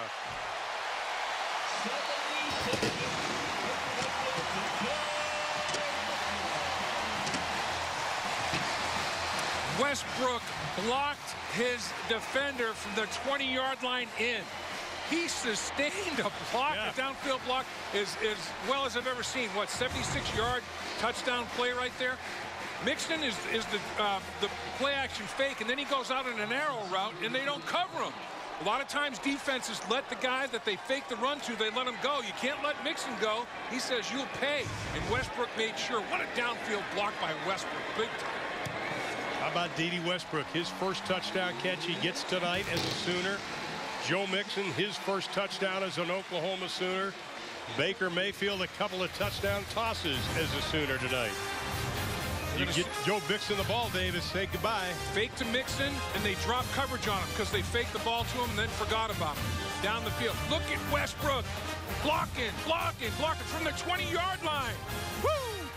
High stepping it in for Baker Mayfield. Man, he's going to hurt somebody. Last 3 Sooner drives, 216 yards, 21 points, but the big one just happened. Yeah, it sure did. Mixon, running back, but he's the receiving threat out of the backfield. Let's watch him come out on the arrow route. Fake to him. They drop coverage on him. Can we freeze it? He's wide open. 4 defenders covering 1. Uh-oh. Somebody makes an assignment error in coverage. Mixon's wide open. Baker Mayfield finds him. And look at Westbrook down the field. Picks him up at the 20-yard line. Boom. Boom. One more time. Touchdown. What a play. You love to see the wide receivers block. For each other. Yep. For each other. Yep. I think Dennis Simmons, the outside wide receiver coach, he's going to be pretty excited. Edwards won't get a chance. Seibert again, no kicks returned tonight. Let's take a look at our Ford scoring drive for tonight, all capitalized by that young man, Joe Mixon, the redshirt freshman. Only took him 14 seconds to go 76 yards. Joe Mixon, we talked about the Swiss Army knife. Yeah. The Swiss Army knife, Ron, you know, you get the blade, you get the screwdriver, you get the bottle opener, you get everything in that Swiss Army knife. It's versatile. It gives you a whole bunch of things, a lot of tools. Well, Joe Mixon has a lot of tools. He's a Swiss Army knife of the offense. He can run it. He can catch it. He can block. Let's see if he can throw it. What the heck? He can return punts. Why not? Yeah, sell popcorn. Tear tickets. Do it all. Well, now Akron finds themselves in a 21-point hole early on here in quarter number 3, and Kyle Pohl's going to probably try to throw him out of it. You go back to the first year of Akron, they set a bunch of records throwing the football, but Terry Bowden says, we got to start running the ball. Pohl puts it up. Pass is incomplete. Not a bad ball, though. I mean, the coverage was pretty good. There was a tight window there they couldn't quite execute. Stephen Parker doing a good job. He's tight enough in coverage. Has to be a perfect ball. Not too bad a throw, really. A catchable football, not finalized. I think Stephen Parker is an immensely talented young man. Good size. He's improved. Very versatile. Coaches say he can play just about every defensive position except for defensive line. They like this young guy. Another Swiss Army knife. There you go. Versatile players. 2nd down and 10 for Pohl and company. Donald. Not much going there in the ground game, and once again, Akron faces another 3rd and long. Anytime it's 3rd and 7 or more, Mike Stoops likes that. He can pressure in many, many different ways out of many different looks up front.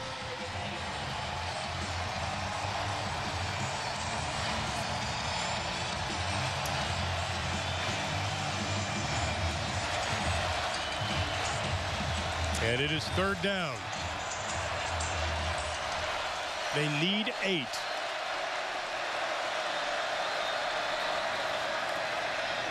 Pohl throws incomplete. He forced to kick it away. Nice coverage once again in the secondary, and the guy that has to be pretty happy is Kerry Cooks, the new defensive backfield coach they got out from Notre Dame. And he's doing a great job of teaching, pounding fundamentals and techniques into his guys in the secondary. And Bob Stoops really likes the way they're communicating back there as well as playing. They're all playing very, very square with their technique. Good to see. And Mixon goes back again for the punt. Standing at the 35-yard line. He's going to back him up a little bit. Loses the football. He's got it. Little hesitation. Stays on his feet. Able to get up close to the 35-yard line. Mixon's 76-yard touchdown reception. We've got a penalty flag. Oh, yeah, it's a kick. It's a special teams kick. It's got to be a flag. Yeah, of course it is. Man, there's been a bunch of them. Whew. Holding. Receiving team, number 40. 10-yard penalty. We added to the end of the kick. 1st down, Oklahoma. The holding occurred very, very early in coverage. Now it's going to be backed up now inside the 25-yard line, but the Sooners will have it, leading by 21.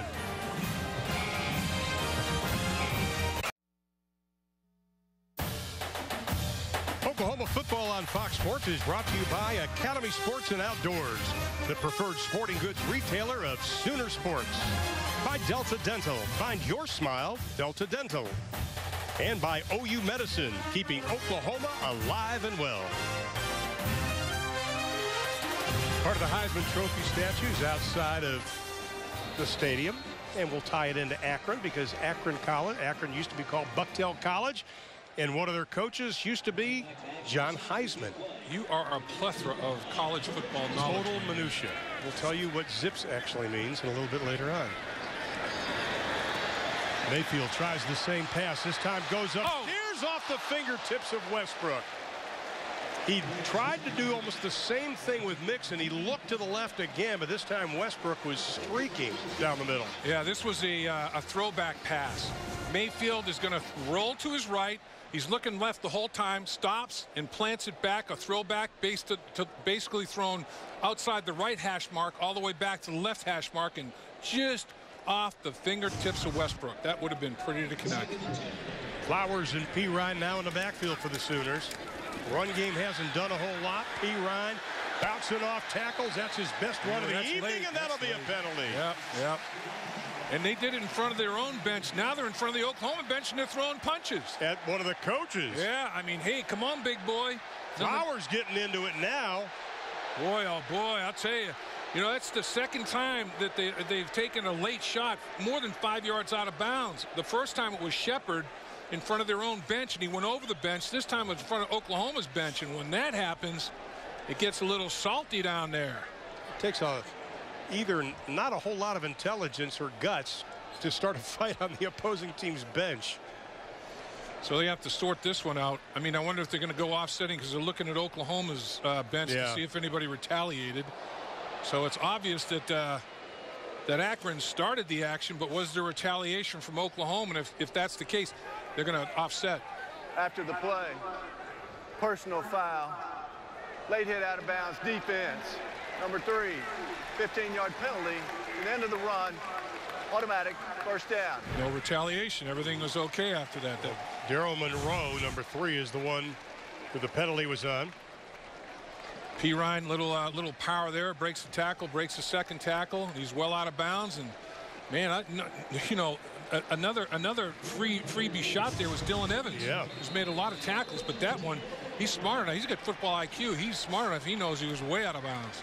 Well, P. Ryan is best run of the evening. Now Mixon goes in the slot, but instead they just get it to Westbrook quickly, gets a couple of blocks up to the 45-yard line, pickup of 3. Monroe on the stop. Oh, look at P. Ryan. Just, you know, don't touch me here. Yeah, and he knows he's well out of bounds. So he just kind of chokes it down, and then here we go. Yeah, you're not going to take a shot at our guy like that. You know, we're going to protect our guy. And look at this, coach is trying to separate. He picks the biggest guy. That's pretty good action to take the D lineman. Yeah, really. And it is P. Ryan this time, stopped right at the line of scrimmage. Inside of 9:45 now to play in quarter number 3. Sooners leading at 24-3. Good finish by Samia, who's a true freshman. He's in the game now at the right tackle position. He's getting some snaps. He finished this block pretty darn well. Coaches were very high on him when we talked to him this week. The freshman out of Sacramento, California, 6'4", 284. Has earned playing time. Yes, he has. Brings up a third down for the Sooners. We'll call it about 8. Mayfield hands it off. P. Ryan looks for the outside. Leans forward. He'll be just short of the first down. Maybe by about a foot. Now, does Bob Stoops say, I want a little attitude right here, and I'm going to go for it on 4th down because it's 4th and very short, and the fans want him to, obviously. Well, they're stretching that jersey. P. Ryan's T-shirt might have to be changed, and they are going for it. It's 4th down and just a skosh. Well, I was watching Bob Stoops, and he went right up to Lincoln Riley when that play ended and said, go for it. Go. You could see him moving his arms. Only rushed for 22 yards on 17 carries in the first half. He wants an attitude adjustment. P. Ryan, the lone man of the backfield. He's got it. First down, breaking tackles inside the 35 down to the 34-yard line. Nice job. Just kind of bounced it down the line of scrimmage. He runs so low to the ground. I mean, he's got a long upper torso and short legs, so he doesn't give you much hitting surface. And when he gets that good body lean, people just slide off of him. He's got tremendous balance, good contact balance. He liked it. Yeah, and it's a first down for Oklahoma.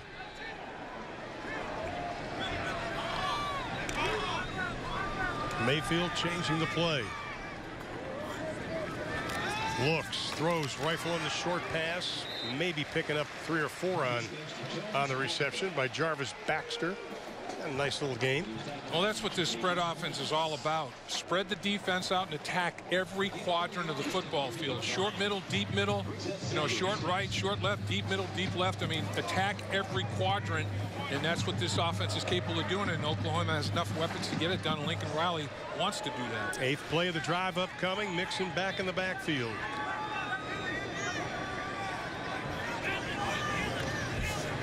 On second down. Mayfield rifle in the pass. Wow. First down catch.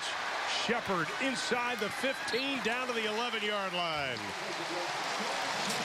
Well, Shepard did a great job of reading the zone defense, got between safety and linebacker. And watch Dylan Evans, number 54, the linebacker. He has to try to come up and make a tackle. And whoops, see you later. His third catch of the night. The quick pass to Meade. Looking for the end zone. Touchdown. What a block by Jarvis Baxter. Oh, my goodness. First collegiate catch for Jeffrey Meade. We saw him in the spring game where he had 93 receiving yards. And once again, blocking for your teammate. Jarvis Baxter, he basically allowed that touchdown to happen. He gave him a clear path inside the pylon to finish that in the end zone. Excellent block on the perimeter. Meade earned playing time as Seibert on the tack on the extra point. Not a problem. Meade earned playing time in the spring. The sophomore out of Tulsa, Oklahoma. The coaches say he's a bright young man, and he's really come on. And he gets his first collegiate touchdown. So with 7:11 left to play in quarter number 3, the Sooners now leading Akron 31-3.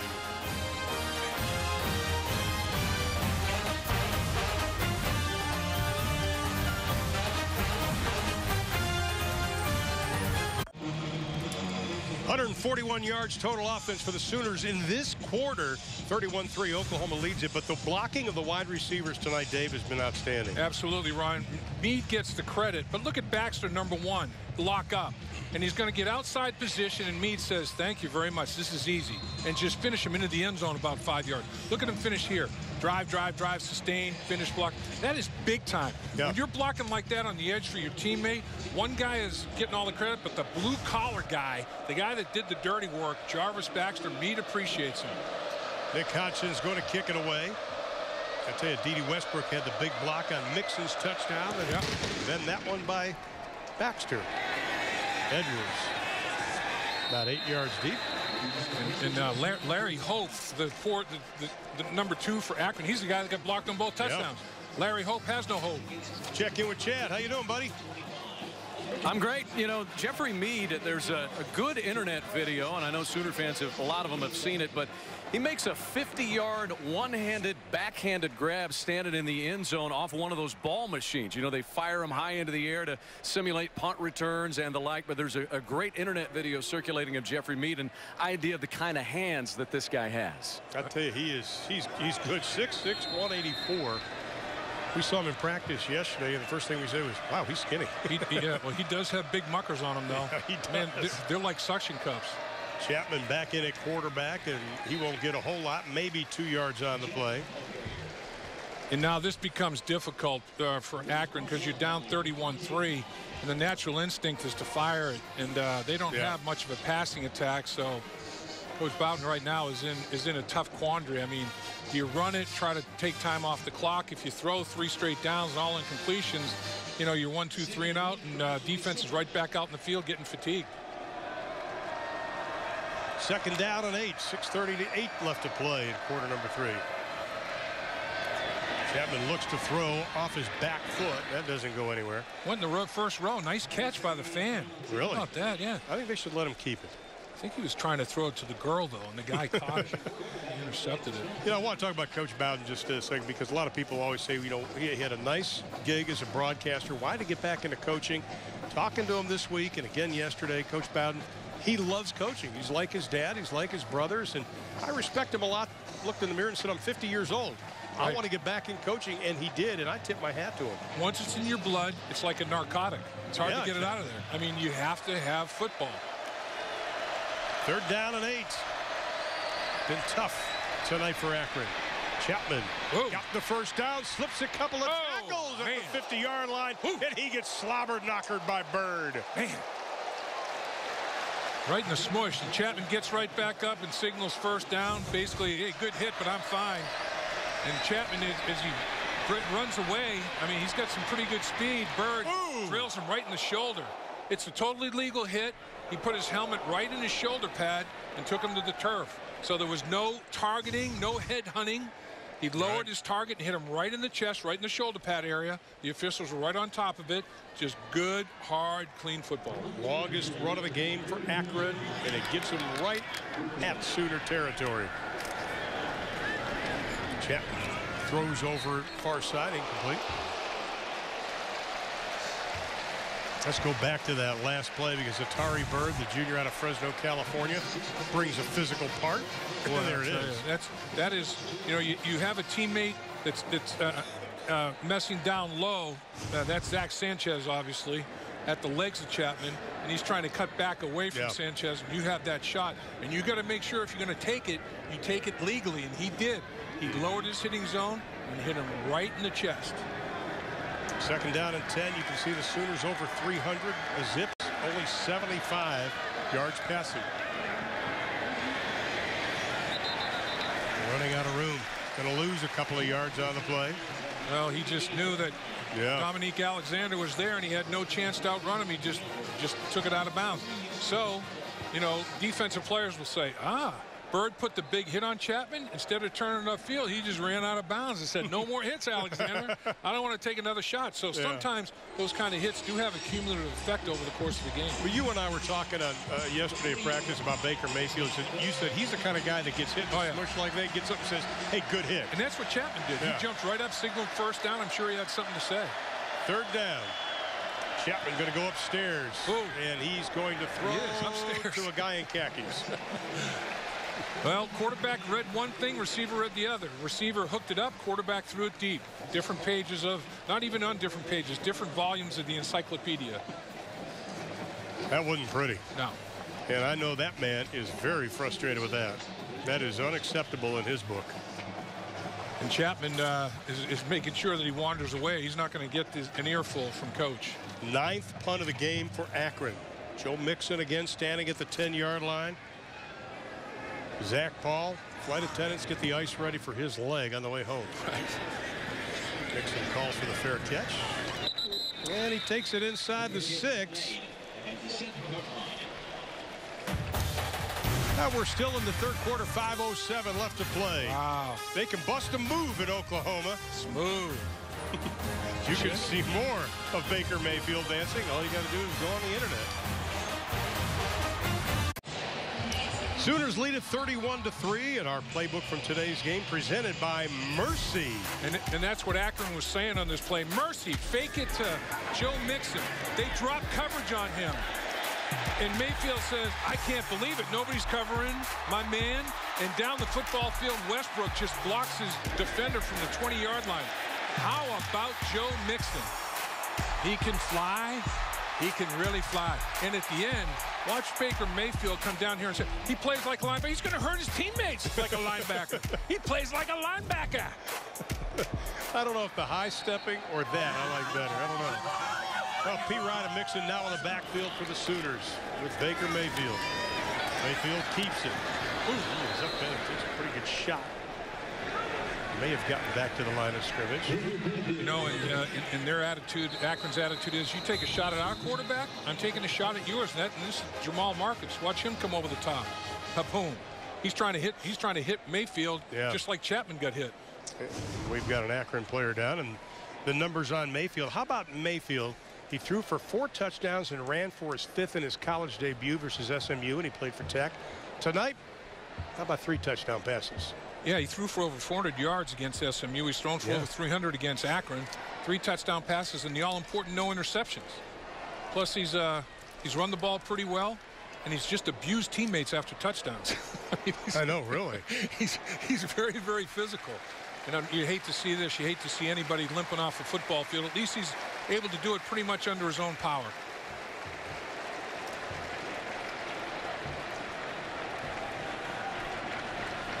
Ooh, struggling. Yeah. Somebody give him some help. It may be a cramp. We're not sure. Yeah, I mean the way he's that calf, he can't straighten his foot out. So that calf may have just knotted up on him.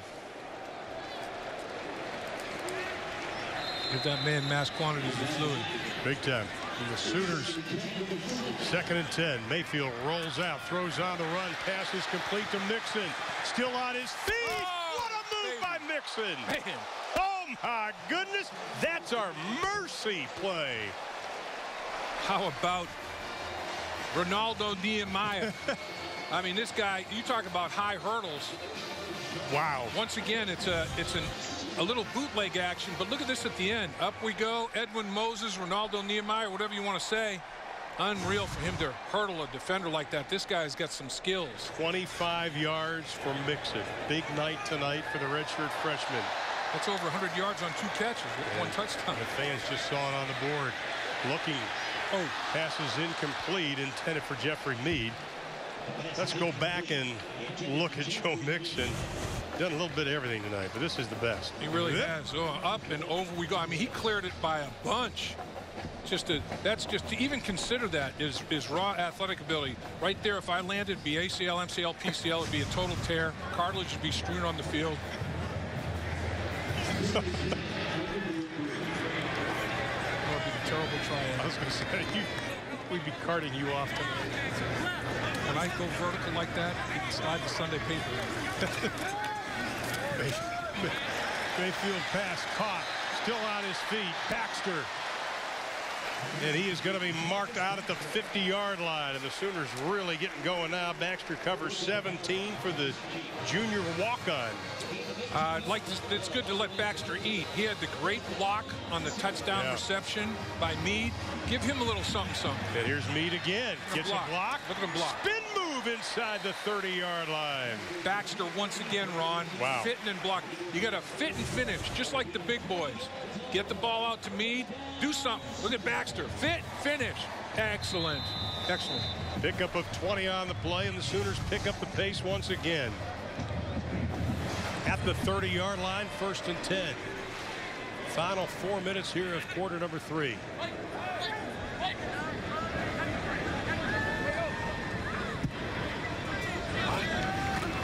Mayfield picks it inside the 25, down to the 24-yard line. Pickup of 6 on the play. No, Mixon, 6'1", 225 pounds. I'll tell you, this guy has got it all. Yeah. Explosiveness, receiving ability, his talent. Mayfield just swings it out to Baxter. Gets close to the 15-yard line, still on his feet as the whistle blows, and that'll be good enough for another 1st down. Complimentary plays. He handed the ball off to Mixon up the gut for big yards. Then he faked the handoff to Mixon up the gut for big yards and throws to the perimeter. Complimentary plays. Lincoln Riley, now that his offense has done a little bit of rhythm on the football field, he can get in a rhythm as a play caller. Bahu Green, number 18, is checked into the lineup. The freshman out of Oklahoma City. They like him. He's shown a lot of maturity lately, getting his first taste of action. Mixon will go top of your screen to the slot. And they throw to him. Gets the block. Box to the outside. Barrels his way inside the 5 down to the 2-yard line. You got 2 receivers getting it done out here, and one of them's the star Shepard, and the other one's A.D. Miller. Look at these guys, 3 and 13. Outstanding. I mean, that's just like creating a hole for a running back. That's what a receiver is after he catches it, a running back. Mayfield keeps it. He hurdles for the touchdown. Oh, he goes after his lineman that time. You're not going to hurt those big boys. Man, I'll tell you what. You talked about the emotion, the unbridled joy of playing football. It does get contagious. I mean, his teammates love this attribute. Little zone read. Mixon. Look at everybody by Mixon. And they leave Mayfield wide open. Defensive end started chasing Mixon down the line of scrimmage. And Mayfield read that defensive end closing. Easy. Pull it out of Mixon's belly and take it around the corner. 9 plays, 93 yards, 231. A number of outstanding performances in that drive.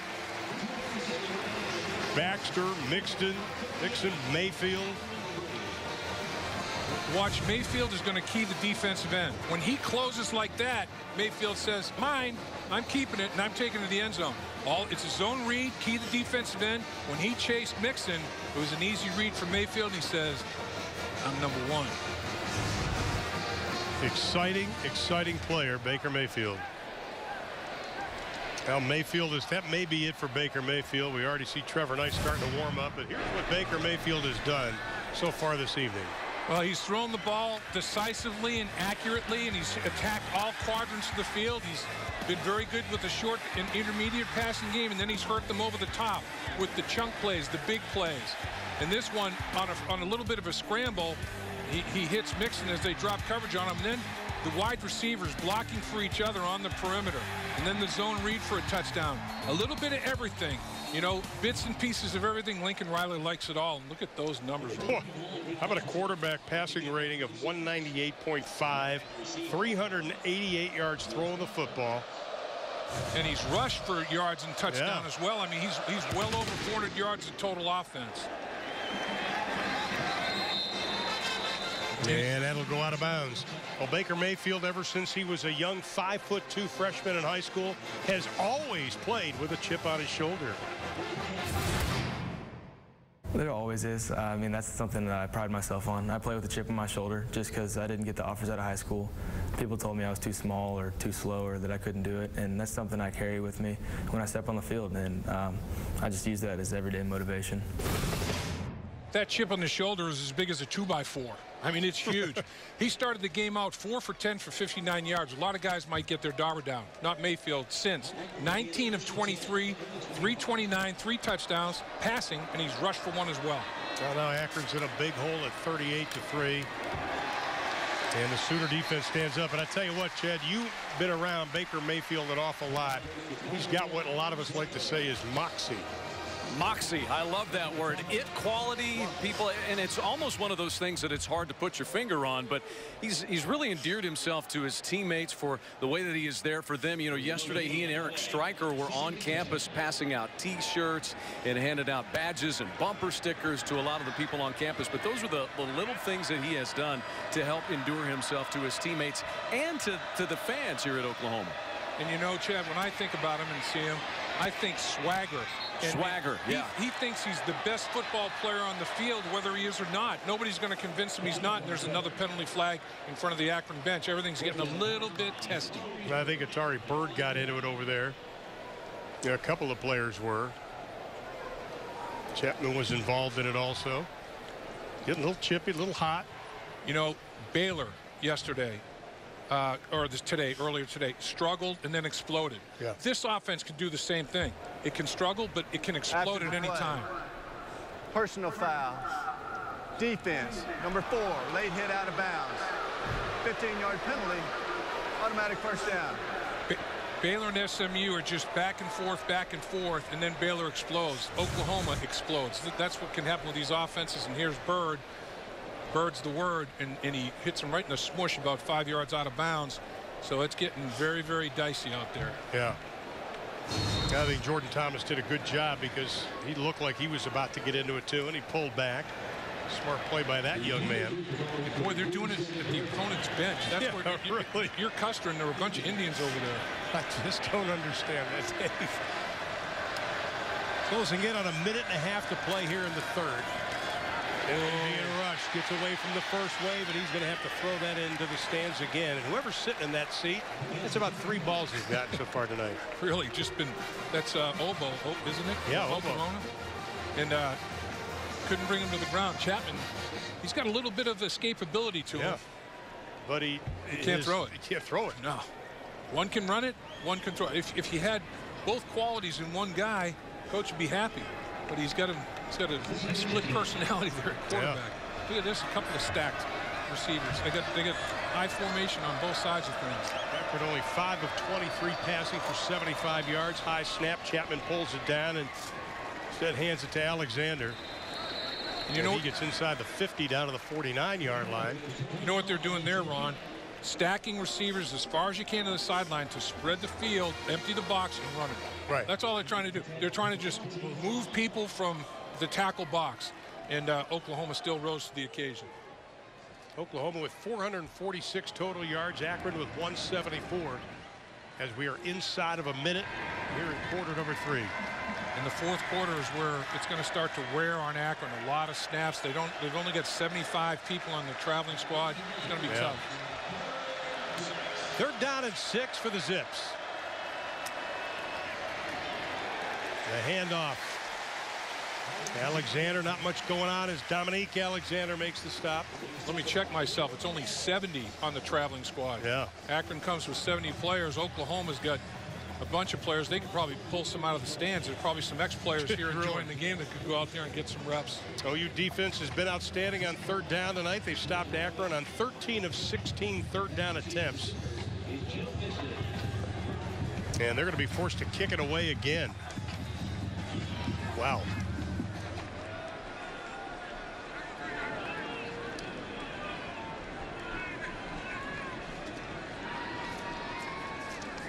And they're going to let the clock run down. Smart move. Why not? Melt it. And you'll also get the wind when you kick it away. But 3 quarters in the books in Norman, Oklahoma. The Sooners hang 21 on the Zips in quarter number 3. As we head to the final stanza, Oklahoma, the number 19 team in the country, leading Akron 38-13.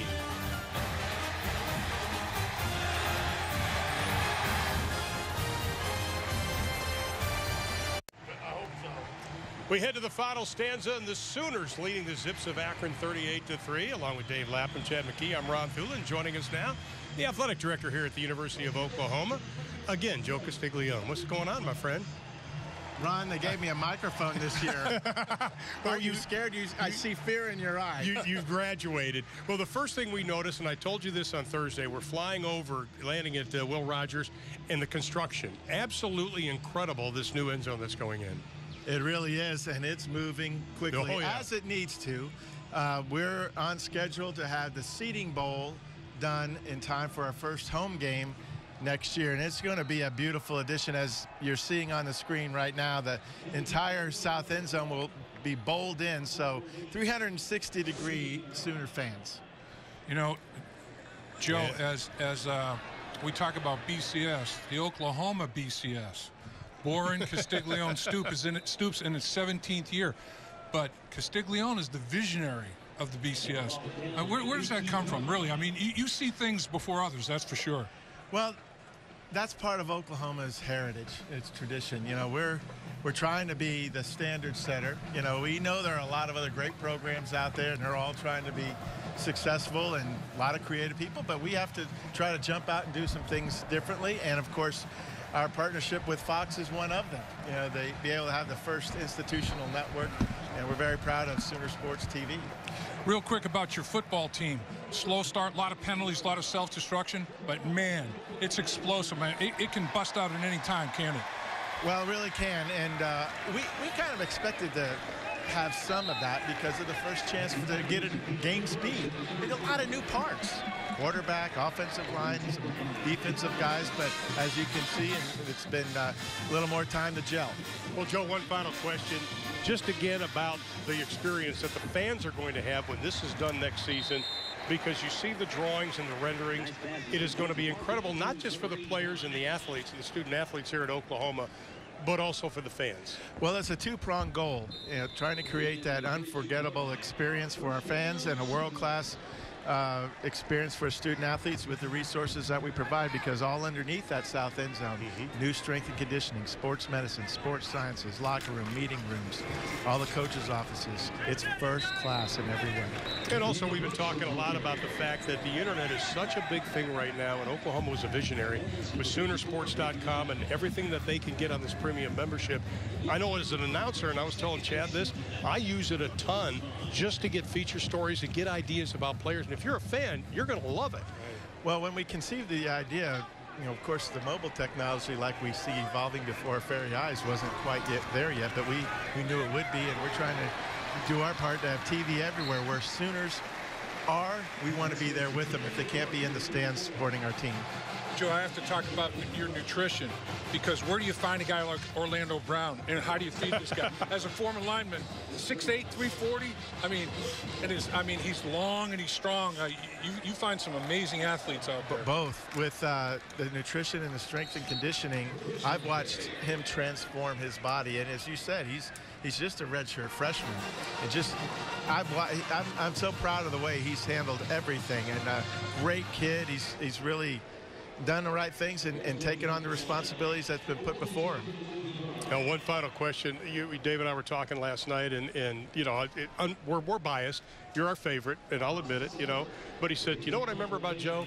Having a block party at his house years ago. See, it always comes around to food for us, you know. Right. Remember you feeding us. Well, as an Italian, it always comes around to food for me, too. You're first class, my man. We really appreciate you guys being Joe, here. Good seeing you again, my appreciate friend. our fans for watching and being part of this, and 99 straight sellouts. You got it, and we've mentioned it a couple of times. Joe Castiglione, thanks so much. We'll be back with more from Norman, Oklahoma right after this. Stay with us.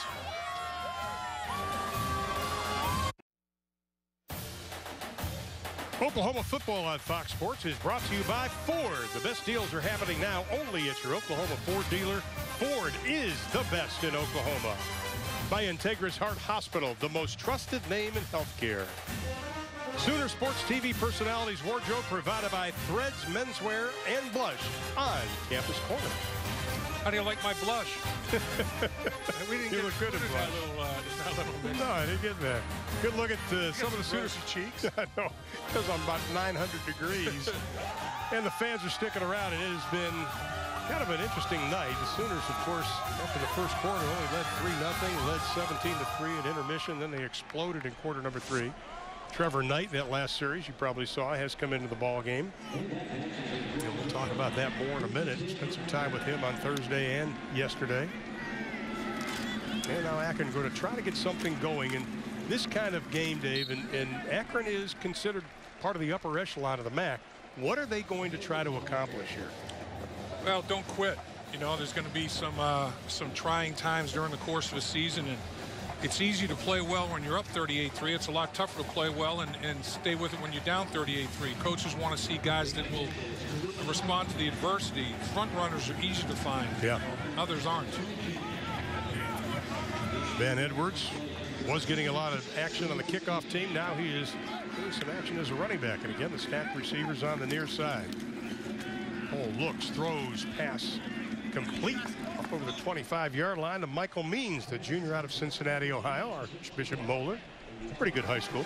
Yeah, my son played there. I remember, yes. Played football and baseball there. Was a captain of 2 sports. Proud of my son Dave. Went up to Miami of Ohio and played football and baseball up there as well. Well, that's not right, because when you and I started, he was young, and you told me he's about to turn 40. Yeah, he's not right. 39 years old. Will turn 40 this year. That's just wrong, Dave. That's just really wrong in so many areas. I was just Bowles passes incomplete. Yeah, this, you know, you look at the defense for Akron, Ron. Every year they've improved under Chuck Amato. You know, they've given up a touchdown less. Last year they gave up a little over 23 points, fewest in the conference. The year before that they were at 29. Then they were at 36. You know, so every year they've diminished in taking a touchdown off the points allowed on a seasonal basis. And this could be Coach Amato's most athletic D since he's been there. I don't think there's any question. Van Edwards is stacked up, and he's going to lose about 4 on the play. Back to the 25-yard line.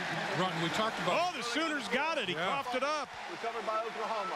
First down. I think they might have just taken it right out of his hands. I think they just said, you know, that ball's mine. Unbelievable.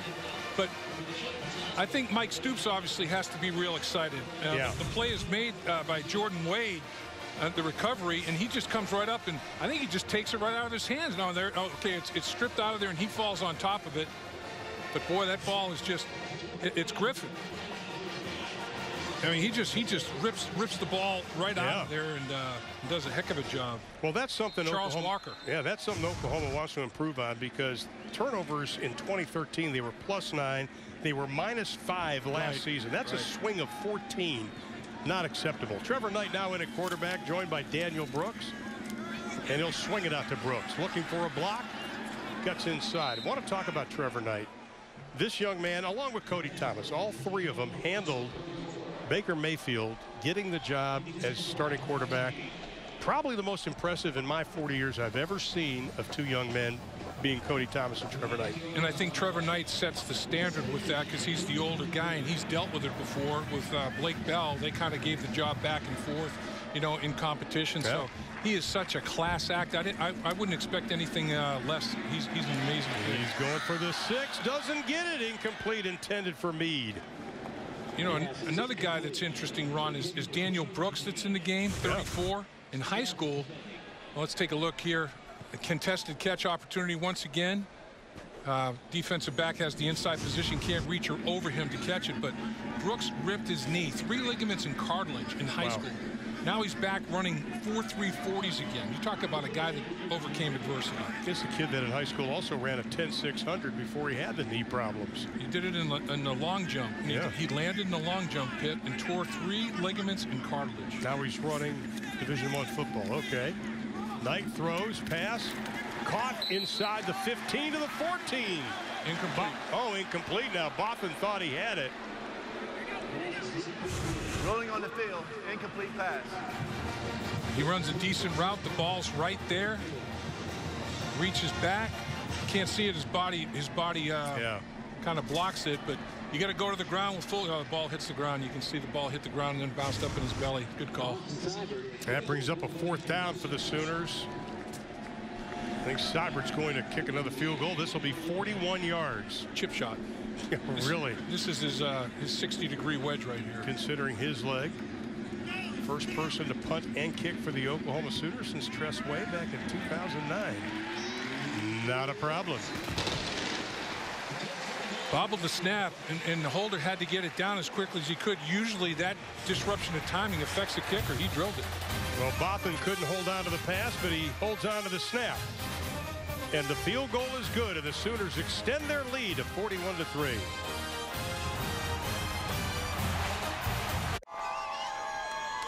(41-3) is our score. 10:29 left to play in quarter number 4. The Sooners have dominated here in the second half. In our OU outreach game summary, looks like this. How about 7.3 yards per play for Oklahoma? How about the third quarter the Oklahoma Sooners had? Are you kidding me? Yeah. I mean, it was tough sledding in the first half. Akron did a pretty good job, but Oklahoma just exploded. But yeah, 7.3 yards per play is getting it done. Joe Mixon has shown himself to be the versatile weapon that they were looking for. I mean, obviously he's going to have a significant impact on the season. Lincoln Riley's going to be happy about that. He's going to be happy about the way his young quarterback played. Absolutely. Well, Nick Hodgson, who kicked off last season for Oklahoma, the zoology major, was number 2 in the NCAA in touchback percentage. Van Edwards from the 4. He's stacked up as he crosses the 15-yard line. Outstanding job tonight by the Sooner special teams. Well, look who's out there. Devontae Bond. I mean, they have a starters playing at least 1, sometimes 2 special teams. So Oklahoma takes that phase of things seriously.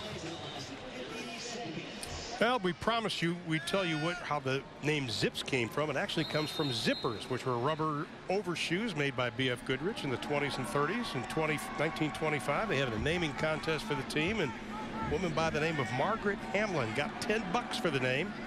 And in 1950, it was shortened to Zips, and their mascot is Zippy, one of the few female mascots in all of college football. Now you're all caught up with everything. I thought those were galoshes. those rubber. My granddad used to say, son, put your galoshes on. Yeah, overshoes, galoshes. Rubbers. Yeah, 85,370 people here in the stadium did not hear that, so we'll let them email it to us, and we'll be glad to send it along. I think Lee Horsley is still my better one. You know, I mean, you didn't know who he was. You couldn't remember. Muleshoe, Texas, gosh. Muleshoe. Horseshoe. And Akron now trying to get something going. Pohl just hands it off to Hakeem Lawrence, the junior out of Miami, Florida. Hialeah Miami Lakes High School, outstanding high school. And he's able to move the chains a little bit, but sets up another 3rd down. And this has been the Achilles heel for Akron tonight. Just 3 of 16. The good news tonight in the opener, you want to stay away from injury. That's right. Seen maybe a couple of cramps and things of that nature, but it hasn't looked like anything significant, no. which is good for both teams. The thing you hate to do is a team like Akron come in here and lose about 5 significant players to injury for about a month or so and mess up your chances in the conference. 3rd down, and the Zips need 4. Pohl looks, and he is going down. And Once again, number 97 can get up the football field. Charles Waka, Ranger. This guy, watch him get off the football. He's a 3 technique that has explosion to him. Actually, he was on the other side of it. Wow. No, that was him coming up the field off that 3 technique. 3 technique is the outside shoulder of the guard. The other tackle is the 1 technique, the inside shoulder of the guard. That 3 technique, if he can get that type of penetration, the quarterback can't climb the pocket. It's everybody eats. Well, he also forced the fumble on the last possession, so he's having a pretty good evening, and the Sooners force Akron to kick it away again. And what's scary about Walker is the ball's going to be down is the coaches say he can run a 4.6 40 at times. 300-pounder. That's spooky. Can fly. Well, the Sooners have flexed their muscles, and the lights are shining bright on them tonight. They lead Akron 41-3 with just over 8 left to play in the ballgame. Sooners lead at 41-3, 8:14 left to play in the ballgame, and our OG&E player of the game was pivotal as the Oklahoma Sooners opened up a 17-3 lead on the catch by Westbrook. Nice job, one-handed snag by Westbrook. Left hand, tap it into the body, make a play on it, and that got Oklahoma rolling a little bit. And the confidence from that point on just started to swell, and the dam was broken open, and a flood of points. How about the fact that Mayfield not only had Westbrook to throw to and had some great catches, but Westbrook also did a great job blocking tonight. They did. I mean, all the receivers, if they weren't the target, everybody else helped their teammate by blocking. I mean, the receivers complimented each other great tonight. And here's Alex Ross getting his first carry of the evening. Hits the corner. Gets up to the 50-yard line. You know, talking about Baker Mayfield a moment ago, OU has set a couple of records tonight we want to mention. Mayfield's 388 passing yards is the most by a Sooner quarterback in his debut since a guy by the name of Sam Bradford threw 363 in 07 against North Texas, and Joe Mixon's 76-yard touchdown reception, the longest by a Sooner freshman running back in school history. How about that? Think about the freshman running backs that have been here. Here's Dimitri Flowers out of Churchill High School in San Antonio, Texas. But most of those running backs were runners. He caught it. That's right. That was a reception. I mean, his deal is he can run routes and catch the ball like a wide receiver. I mean, he's not just, you know, a running back that's going to pound it, and he's got some special traits. Second down for the Sooners. Knight looks, throws, rifles it over the middle, should have been caught. Yeah. In and out of the hands of Green, the freshman. Boy, I tell you, Trevor Knight put it right on the money. Can't throw it any better. I mean, the ball was delivered beautifully, tight spiral, catchable, just ate him up. The ball got on top of him before he could get his hands up. Speed of the game. You know, you got it. You know, and the thing is, Ron, the running back position, top to bottom. Not just the 1-2 punch, but top to bottom, maybe the deepest position group in all of college football. I agree. They just keep bringing in another athlete off the bench. Rodney Anderson is now checked into the lineup for the Sooners. And it is Andrews. I'll tell you, this is a young man that has type 1 diabetes, found out when he was 9 years old. His parents said, never cried about it, just said, I'm going to keep playing football. And he does. He's really battled it, and he's quite a beaming light for those that have type 1 diabetes. He's basically a detached tight end. You know, he's a slot receiver. But if you control the middle of the field like he just did on that catch, you control the middle field, you own the whole field. Ask Drew Brees with Jimmy Graham.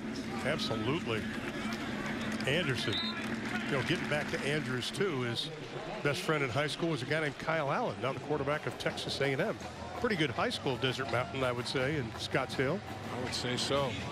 But really, when you have a tight end, Phillip Rivers with Antonio Gates, you know, Boomer Esiason had an all-pro run. You know, I mean, if you have a tight end that can control the middle of the field in the passing game, you own the field.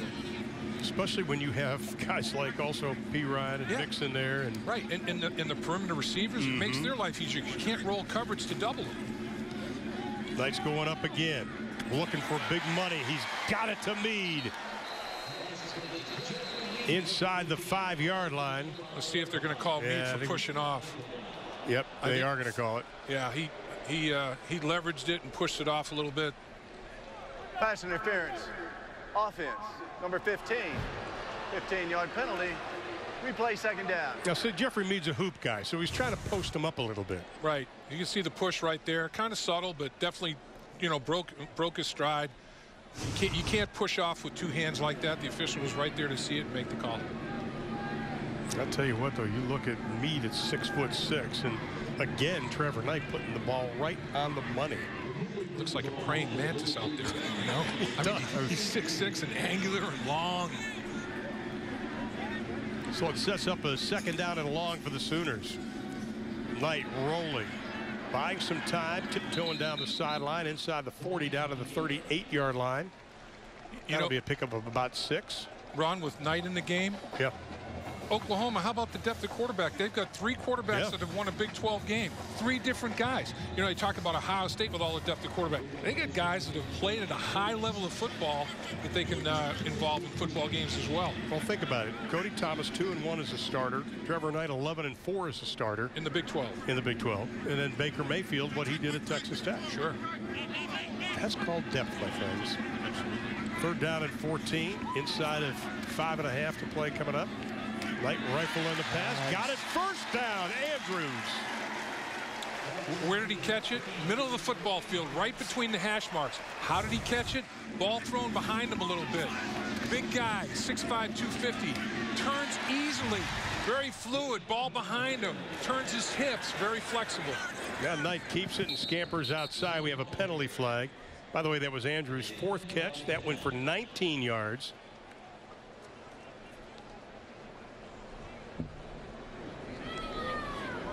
Offside. Defense, number 8. 5-yard penalty.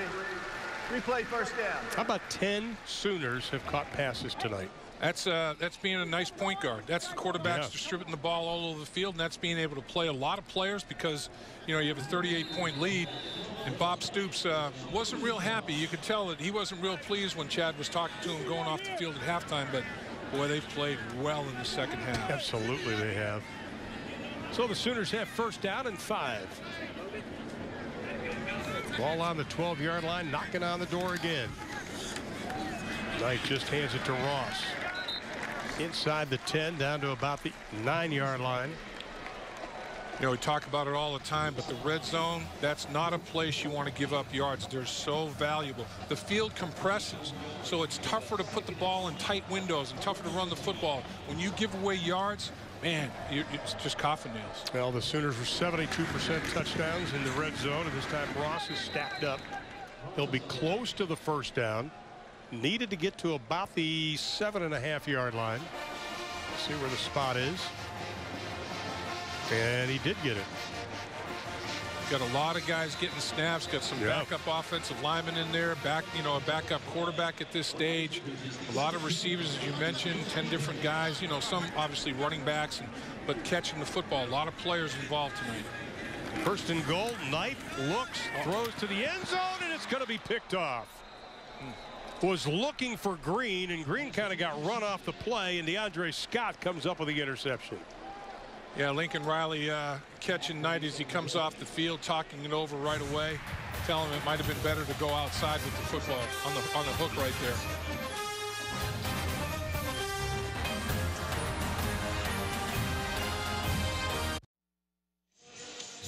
Our player of the game brought to you by Integris Hospital. It's got to be Baker Mayfield. Baker Mayfield distributed the ball all over the football field to different people, threw the ball accurately and on time. And he just did a tremendous job. Some of his receivers picked him up with great plays as well. And this was a backbreaker. Joe Mixon, they dropped coverage on him. He made him pay. And then the receivers getting the act by blocking for each other and making the journeys to the end zone easy. Baker Mayfield himself on his own read goes in untouched. Big performance by Baker Mayfield. 388 yards, a couple of touchdowns, and he rushed for 1. Once again, that's the most by a Sooner quarterback in a debut since Sam Bradford back in 2007. Ooh, it's bad when you're doing a zone read and the quarterback tackles the runner. That's not good. No, they tripped over each other. It's an unassisted play for Oklahoma. Nobody gets a tackle from Oklahoma. I guess the closest guy to the play gets a tackle. There you go.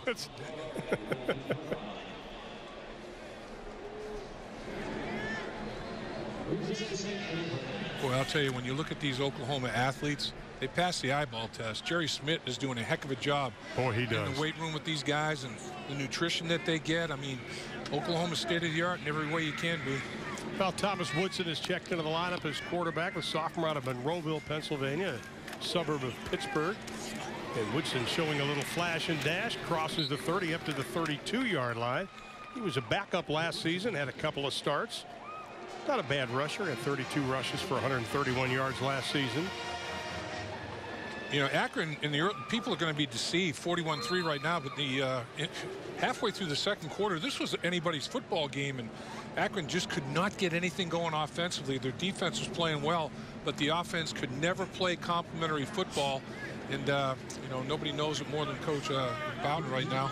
On the flip side of it, Oklahoma's offense came to life and complemented their defense, and they pulled away.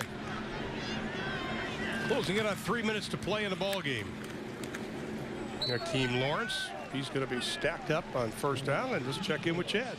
You know, we talked about newness in the pregame show. I think the results of that and the reviews have been really good. So far, you got a new quarterback who's been tossed around with the name Sam Bradford as far as his debut as a Sooner quarterback. You saw Joe Mixon tonight. And one of the fun things right now, as many as 4 or 5 guys, P.J. Mbanasor, Prentice McKinney, Will Sunderland playing back in the secondary right now. So you get a look at some of the new guys back on the back end of this defense as well. Absolutely. They really did recruit on that back end extremely well, Chad, didn't they? I mean, they got a lot of great players. You look at the defensive backs that they've got back. All the backups right now are redshirt freshmen or freshmen in the secondary. Is Lawrence the ball carrier? You got a little bit of feistiness at the top of your screen. Yeah, definitely. A little Houghton getting tangled up just a little bit up there. Well, Lincoln Riley, of course, his 32nd birthday, and you know, I've known Lincoln a long time, since he was a GA. He's probably one of the nicest guys you'd ever meet in your life. And right now he's probably thinking, okay, we're winning. But, you know, maybe tomorrow I've got to look at this. I got to do. His head is probably going 100 miles an hour now about what they need to improve on and work on. Yeah, I mean, he's a perfectionist. There's no question about it. He has got a computer-like football mind. Yeah. I mean, he got in a rhythm. When the players started playing well, he got in a rhythm calling plays in the second half. That was beautiful. Well, Woodson showing his running ability as he gets the first down up over the 45 to the 47-yard line. Cameron Cotton, the walk-on out of Tulsa, Oklahoma, coming up to make the stop. Well, next game's going to be a test. Playing Tennessee down there. No. And they've got themselves a much better football team. Their state rival, Tulsa, then start some conference action. Well, I know you and I have done games at Tennessee, and my friends, after you do a game there, you will never want to hear the song Rocky Top ever again. And I know one of the Norman schools, that's kind of their theme song, but you won't want to hear it after going to a game ever again. That is a heck of a venue, though. I mean, Oklahoma is going to have to deal with some rabid fans down there. Those volunteer fans show up in droves. And if you're staying at a local hotel right by the stadium, the band will show up at 7 o'clock in the morning to play the aforementioned Rocky Top. And there's some good barbecue down there as well. There's a lot of good The old steakhouse. Oh, the old steakhouse. That dog will hunt all day, every day. It's pointing and barking out there right now. We should do a book of places to eat in SEC, Conference USA, Big 12, you know, Southwest ACC. Yeah. Pretty much covered, don't we? We've hopscotched around. Yeah. Either we're good or we can't hold a job. One of the two. I'm not sure which one it is.